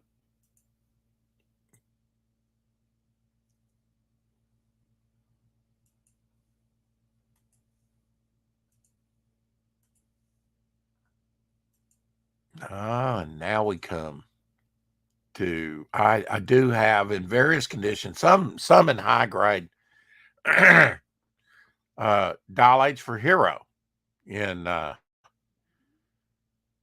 checker top cover here, so around 1967. I just like that he could become different characters. It was Ben 10 before Ben 10, you know. Instead of the Omnitrix, it was the dial. It was the hero dial, you know. And yeah, back then it was kind of played for kids. It was some of the characters that he became were pretty outrageous, you know, but intriguing, and I like the concept of it. Um, so yeah, I've got some very high grade on some of these, and some are lower grade, and some I have doubles of on those. A lot of checker top covers in there. And in fact, this one's kind of a key issue. Plastic Man, he became Plastic Man. This is the first Silver Age appearance of Plastic Man. And in this particular one, they had a character called Giant Boy. Giant Boy is a character from the Legion of Superheroes, although this is a different Giant Boy, but still the same name. And he becomes another character called the Candy King. That's kind of strange. Shaka, Shaka McGee. That's what Robbie always used to say. But yeah, Plastic Man's first Silver Age appearance right here. Since they brought Plastic Man back from the 40s or whenever he was last seen, him being a Fawcett character. And I guess probably one of the first Fawcett characters that DC brought back from Fawcett. Later the Freedom Fighters would make their appearance in Justice League of America. Some of these had intriguing covers on them. They weren't all, goofy type, but I guess by today's standards, a lot of even the Marvel books, I read them and I go, man, hey, Dart, it's good to see you. Sorry, guys. Time feed the little ones. Have a good one and catch you next time. Thanks, Ray, for coming in. Had the night off unexpectedly. Had to drive over there to find out. The secretary had surgery, some kind of surgery, so she may be out for a while and couldn't get a hold of the boss. And the other guy that was overnights, he's went back to school and no longer works for us, I guess. This one should be dear to my heart because it's insect related and looks like he's stuck on fly paper in these giant mutant looking things that could be mosquitoes. Baron Bug and his insect army. A little off the rails, but fun stuff. I like the concept more than I do the books. This one's totally whack, but I do have it. Where he splits into two characters called What's It, How's It, and Who's It. Let me think of the artist that did the cover here. And a lot of the interiors on these. And he was sort of the Supergirl artist in Adventure Comics around this time. This kind of has a gray brushed on background here. And I know he also did some work for Marvel too. I'm trying to think of his name. Golly. Never can think of his name. But he did like I could look it up. Let's see. Go to eBay here and look up because I had production art to this. It had the cat and Marvel Team Up number 8, I believe it is. Marvel Team Up. That'll probably give me the artist's name. Number 8, I believe.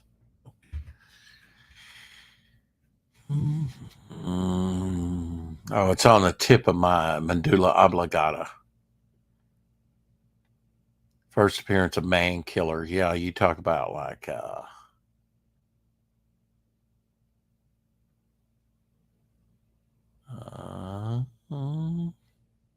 1973, that particular book came out. Just looking for the guy's name. I don't know if anyone's going to have one on that particular issue graded. Here's one graded right there. CGC 9.4.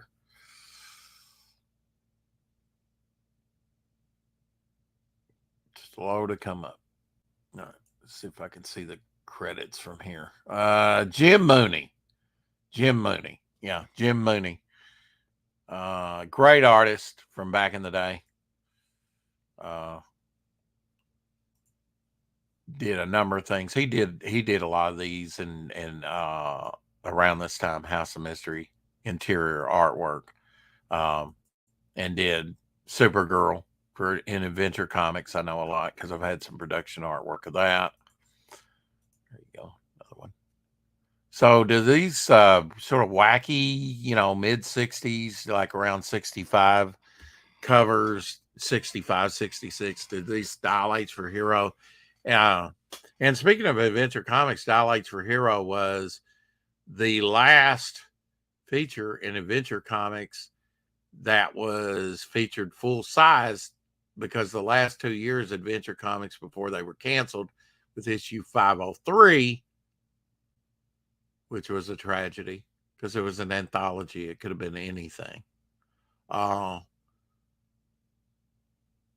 Dial-H for Hero, they brought back a new version of that, and that was the last one. The last 2 years of Adventure Comics was made into digest form, which was pretty cool. I wish they had went back. And later in another series, they brought it back, continued the numbering, and gave it a dual numbering there for a while. Still pisses me off. Really like the digest. That's how I learned a lot about. This is a pretty cool cover. I've got a pretty high grade copy of that one. A lot of black on that cover, so cool that he's got buzzsaws on his wrist. Human buzzsaw. I like characters that have buzzsaws, like Gladiator and Whirlwind with buzzsaws on the wrist. Can't pick your nose. Just saying. I mean, you can, but you'll regret it, right? Now, this one I actually have a double cover to, and it's in pretty nice shape, and it's a black cover, but there's a double cover. I've had a quad cover. I've had one cover in Action Comics that had 4 covers. I've had one that's had 3 covers. I've had multiples that have 2 covers. And then the most I've got just have 1. Imagine that. But, every now and then, like this one, that's an early double cover I have in my collection that I'm proud of. Where he goes up against these micro creatures, the micro monsters, Menace of the Micro Monsters. This is one of my favorites characters because it's a little bit different for the Dial-H. Dial H. Can I read the H dial monsters? There we go. Cool octopus cover. Octopi. Octopi would be more than one, right? And we get back to I haven't really seen any Bernie Wrightson. This is like Neil Adams cover. Haven't seen any Bernie Wrightson House of Mysteries. Of course, those go for a good little bit.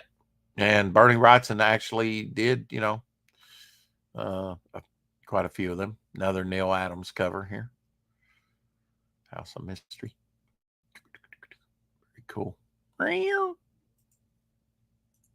Killed by cats in the graveyard. How humiliating. Another Neil Adams cover. Of course, at this time he was also doing some of or earlier than these. Actually, he was doing like some Dead Man covers that are very compelling, and maybe a few Spectre covers too. He was all over the place. I believe I had this one in my collection. Neil Adams cover.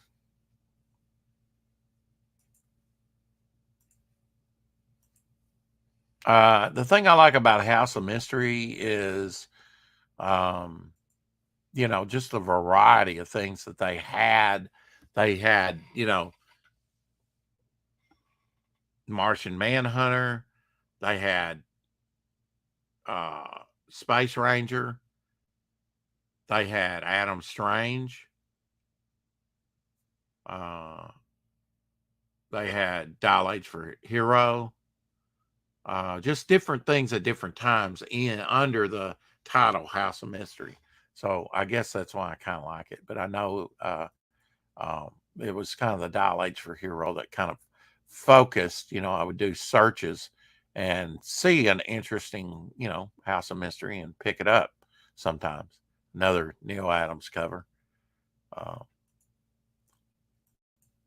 So if you like Neil Adams and think he's the bomb and collectible, House of Mysteries, you might want to get the House of Mysteries that had, or the Unexpected, some of these horror titles that had great Neil Adams covers like this one, because he did quite a few of them. Here's another Neil Adams. It was sort of like Pan-like character here. And children, he was kind of like Nick Carty. He would stick children on a lot of these covers. Something that you don't see a lot. I have one children oriented type group, and it's called Think Tank, which Rob Ewing has kind of done some artwork on that, and hopefully Think Tank will make an appearance in the Devil Flyer magazine. This is another Neil Adams cover here. Sort of children in peril, being hunted. Do you dare enter the House of Mystery? Boom, boom, boom, boom.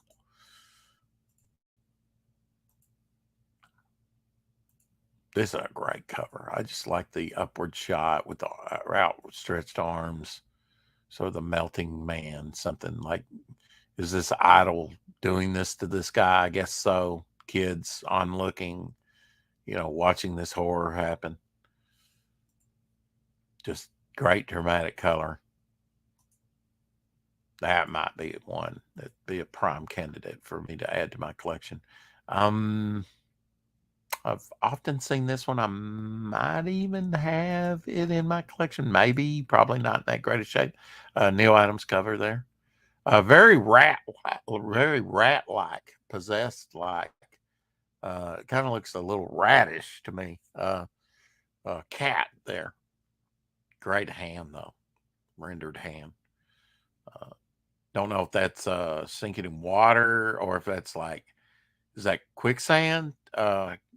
Quicksand is something that was a peril that was in comics that you don't see that much anymore.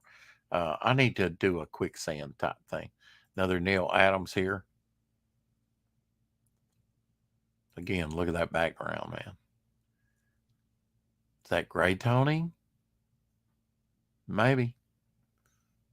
Then of course, later, you had zip tone, you had duotone, you had different things. So I don't know, but it's very gray tone-ish. Like now, this is great cover here. I just love, you know, almost a Hugo Strange type character. Again, see the kids looking on in this horror. Uh, don't know who did this particular cover, to tell you the truth.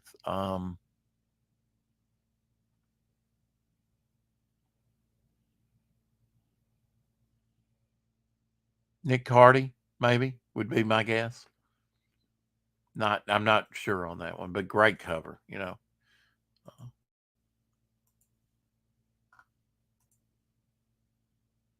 Neil Adams here.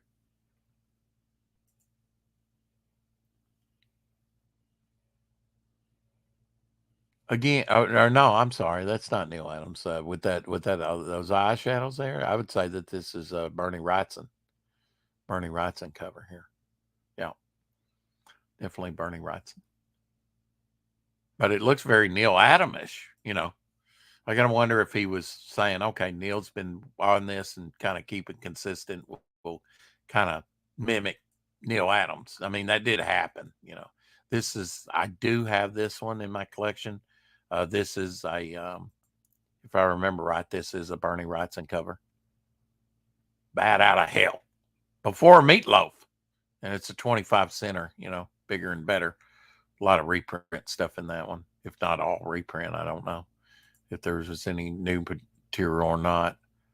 Again, with the kids, always the kids, right there in the foreground. Human, and they're going to sacrifice the dog. Oh no, not the dog. No. Human, yes. Dog, no. Don't do that. No. Okay. Another 48 pager. It's a cool cover. Look at that. Look at that. Snow Beast. Dog going frenzy. Rawr, rawr, rawr, rawr. He's just trying to keep warm. 52 pager. So cool.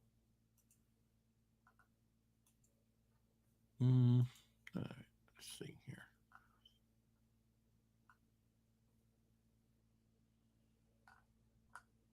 Then we have some cool tomahawks. I won't show all of them. That's cool. I like the weirder, Tomahawk was kind of like Frontiers and early, 1963. That was a 1963 cover. I like the weirder covers that had creatures and things like that. I don't have a lot of Tomahawks. Uh, I do have some Tomahawks in the Adler collection, like this one, this water character. I'm watching the time. I know we're covering a lot of stuff here. This is a great one because I love the design of the character. Look at that. And that is your lizard representation for today, Lorenzo, or at least for this broadcast. Attack of the Gator God. Oh my gosh. That's a great looking character. And they would design this character and it'd be used once and never again, and that's a great character. That character could come back, you know, if they didn't kill him off in the story. I mean, or bring that design back. That's killer design. I like it. Sort of creature from the Black Lagoon type thing.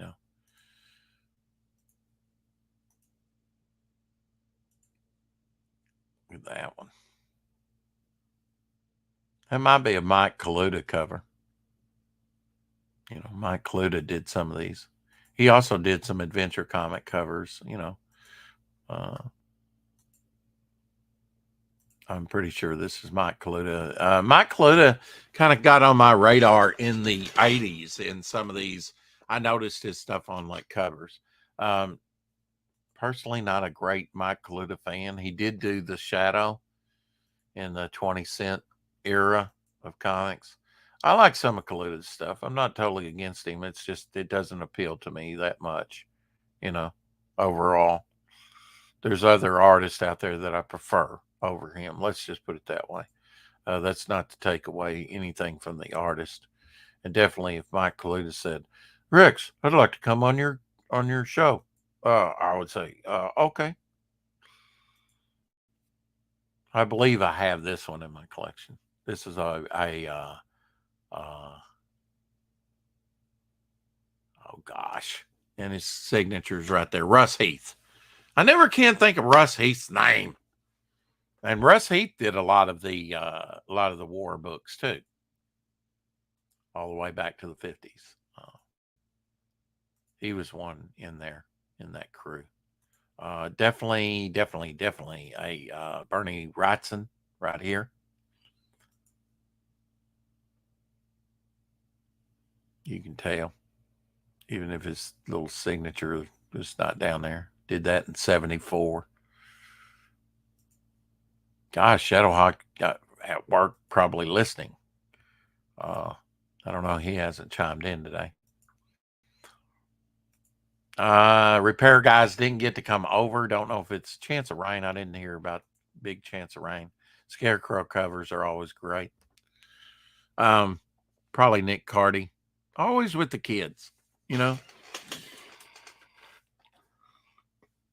I mean, kids weren't on a lot of covers, but when you get on like these mystery characters or stuff, they actually put the kids in to sell them to kids. Again, magenta logo there, backdrop. Great Bernie Wrightson. I think I might have had this one in my collection. And there were definitely some Adlers from around this time. I've got a few Bernie Wrightson Adlers. And in fact, a couple of mine were used as the covers, and Nick Cardy as well. John Severin, he was another war artist and did some stuff, you know, for EC Comics, of course, with his Marie Severin, his sister. That was pretty. That's a Mike Kaluta. That was a Mike Kaluta. Now this one I have the silver print too, and the approval cover, or maybe the un. I've got like two pieces to this one. That's a Luis Dominguez cover. If I did buy the horror stuff, I tried to get the ones that had like the neat looking sort of creature, Black Lagoon type characters. But I have a couple production pieces to this particular House of Mystery. Love that. Love that cover. You know, all kinds of detail in there. The cigarette stuffed up in there, and he's got a cigar dropping out of his mouth. Just cool. This is another good one. Sort of a Gator Man cover. That's Luis Dominguez. He would just sign his covers LD. Great werewolf cover here. 100-pager.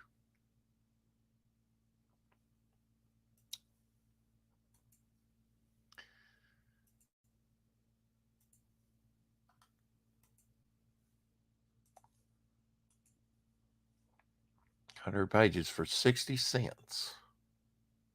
Now, if somebody could crowdfund something like that for that price, might have a hit on their hands.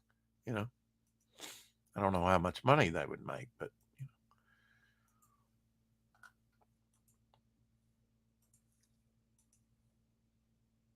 Great multiple story covers. I think it's House of Mystery. Got Bernie Wrightson. It's color separation on acetate. This is a great one. I might have this one in my collection. I just like that Vortex werewolf thing. Different artists. That might be Neil Adams up top, and then a couple of different artists doing the different stories. I don't know. Sometimes they were jam covers. Sometimes, you know, they would have an artist like Ernie Chan come in, you know, do the whole cover. I've seen that too, even though he didn't do any of the interior or the original. You know, it's a reprint. But reprints can have original covers. I mean, all these are original type covers. That's pretty cool. The Vampire Soul, the vampire or coming up out of the ground with the cross and actually zapping, I guess, the vampire. I can't tell really for this. But again, the coloring, man, the coloring. 100 pages, man. Big, thick, square bounds.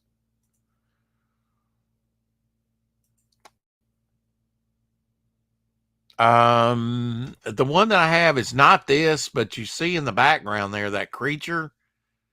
I don't think that was the first time that story was told. That's actually Bernie Wrightson. Um, or maybe I'm misremembering. Maybe this is actually the one that I have the color separation to.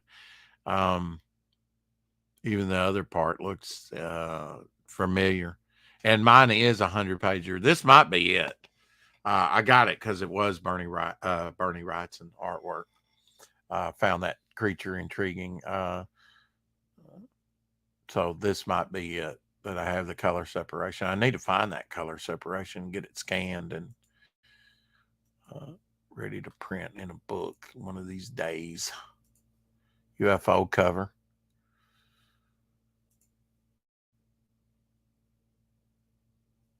Probably Nick Cardy on the.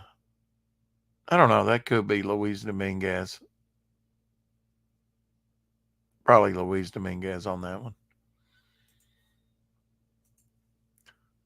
And so this guy's been posting a lot. This is Bernie Wrightson werewolf cover.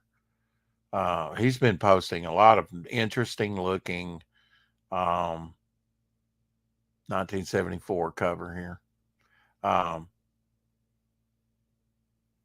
lot of interesting books. So that's why I thought, oh, that's a no brainer to feature some of these things and show you. And some of them I have, and some of them I have production artwork too. Uh, Another Luis Dominguez cover. Very, very accomplished artist, and a lot of people don't know his stuff. I think Luis Dominguez might have even did some horror type stuff for Marvel. I'll have to check into that. Maybe in like Vampire Tales or some other stuff. He probably did for both. 1976 cover here.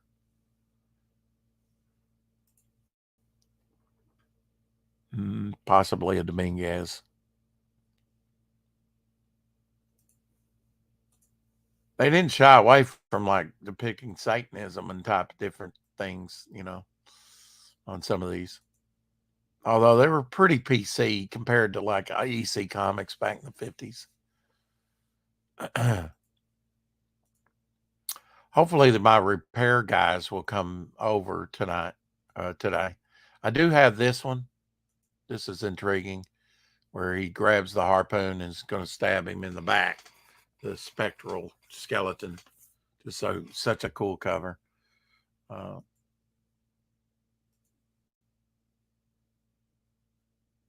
that's a Ernie Chan cover, by the way.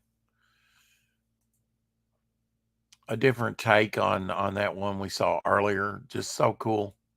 Marvel did this too, where they're holding him down, and I think it was like Gorilla's going to operate on this guy in one of the books. 1976 here, Bullet in the middle. DC Bullet in the middle. Bicentennial comic. This would be a good one to add to my collection. Love that. That one with Gorilla, I just always saw in like an index or like an ad. I try and get some of those that were featured in the ads at the time that I saw but didn't buy at the time. 1976 book here.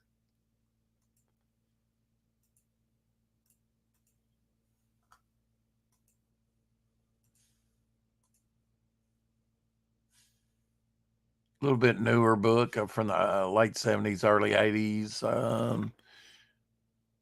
House of Mystery, Dollar Comics. Big blockbuster. Yeah. Appears to be, Neil Adams cover. 7 chilling tales inside. Dum bum bum bum. Feed me, Seymour. Type cover. Killer plant.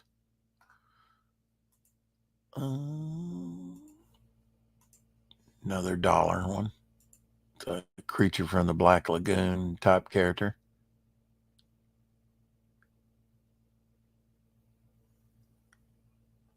That might be Bernie Wrightson. I'm not sure on that, to tell you the truth. UFO type cover, I guess. UFO cover. So it's got a little bit of everything. The cat. Looks like a beaver cat with that tail. I remember seeing some of these. I do have some of the dollar ones that I've bought on eBay. Good morning, Rex and Chad. $1 was a lot back then. Yeah, it was. And that's why I kind of avoided some of that stuff. Because, I was like, I could get this for, I could get 2 books for that price or whatever. But yeah, $1 was. We might have saw this one earlier.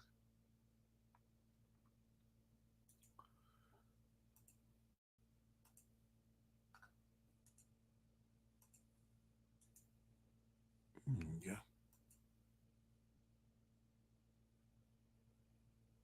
I can see it. I can see death. Skulls in his eyes. Not sure the artist on this one.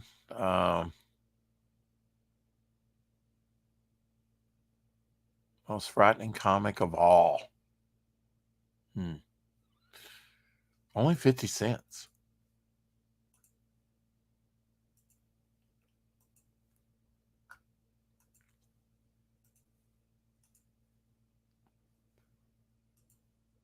The devil cover. Demon blade. Take this mystic sword, mortal, and then you will never die in battle. You're going to believe the devil. He's the father of all lies. I mean, he probably went into battle thinking, I can't die, and he got slain. I remember this cover. I think this is a Mike Kaluta cover. Came out. It's kind of... That's one I remember from the time.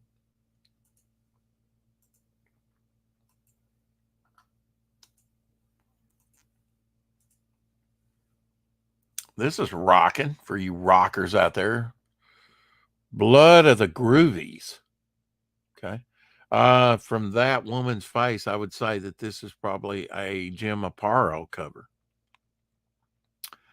That demon or, devil in the background kind of looks like the Jackal, which is a character, a villain of Amazing Spider-Man at Marvel. Looks a lot like the Jackal. But yeah, I would say Jim Aparo for sure on that cover. Great Batman artist. Did some war stuff too.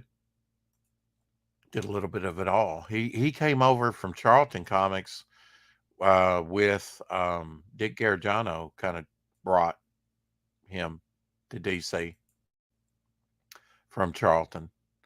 They both came over at the same time, pretty much to DC, and from Charlton.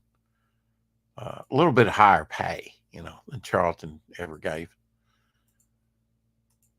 So yeah, I got a lot to collect if I want to get like a full run of House of Mysteries.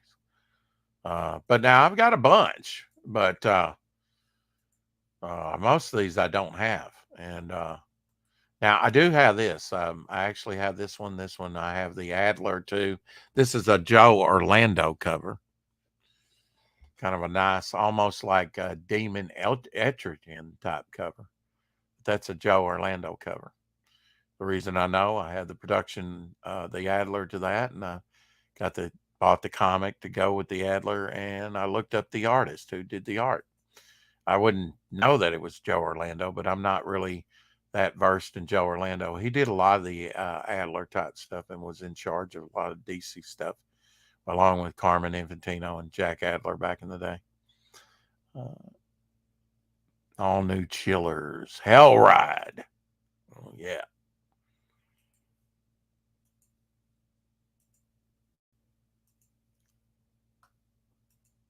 I think this is Tom Mandrake. This looks like Tom Mandrake cover to me. Who would do some Grimjack and all kinds of stuff. He did. He worked for Charlton too.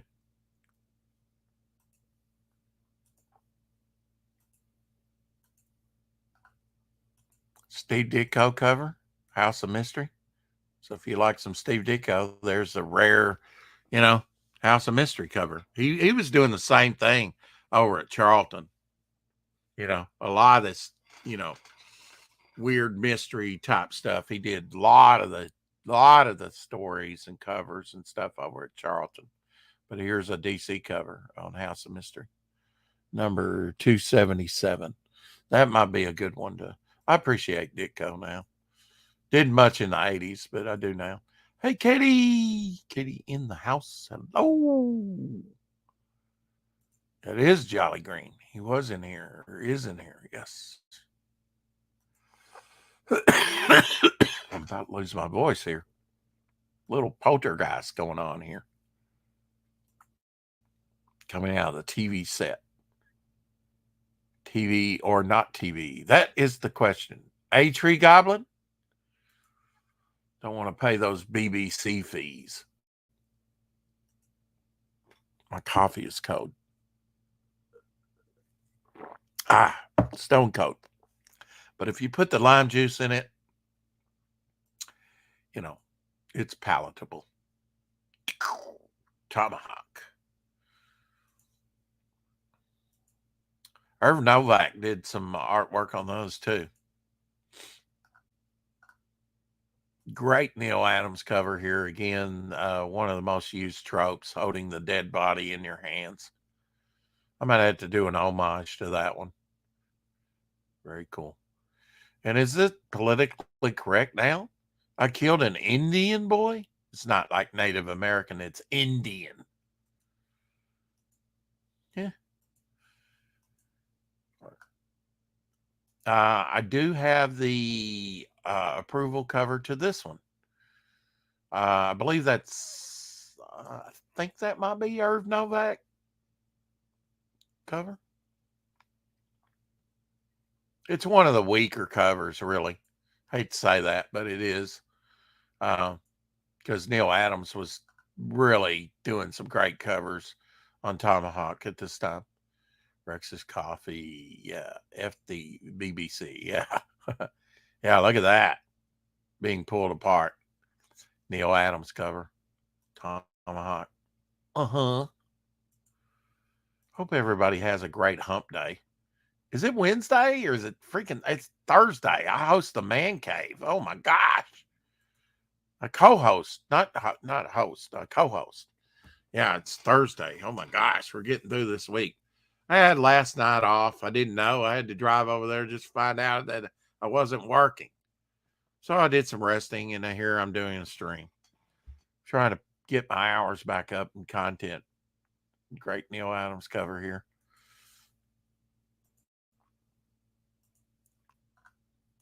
And I really like this one too.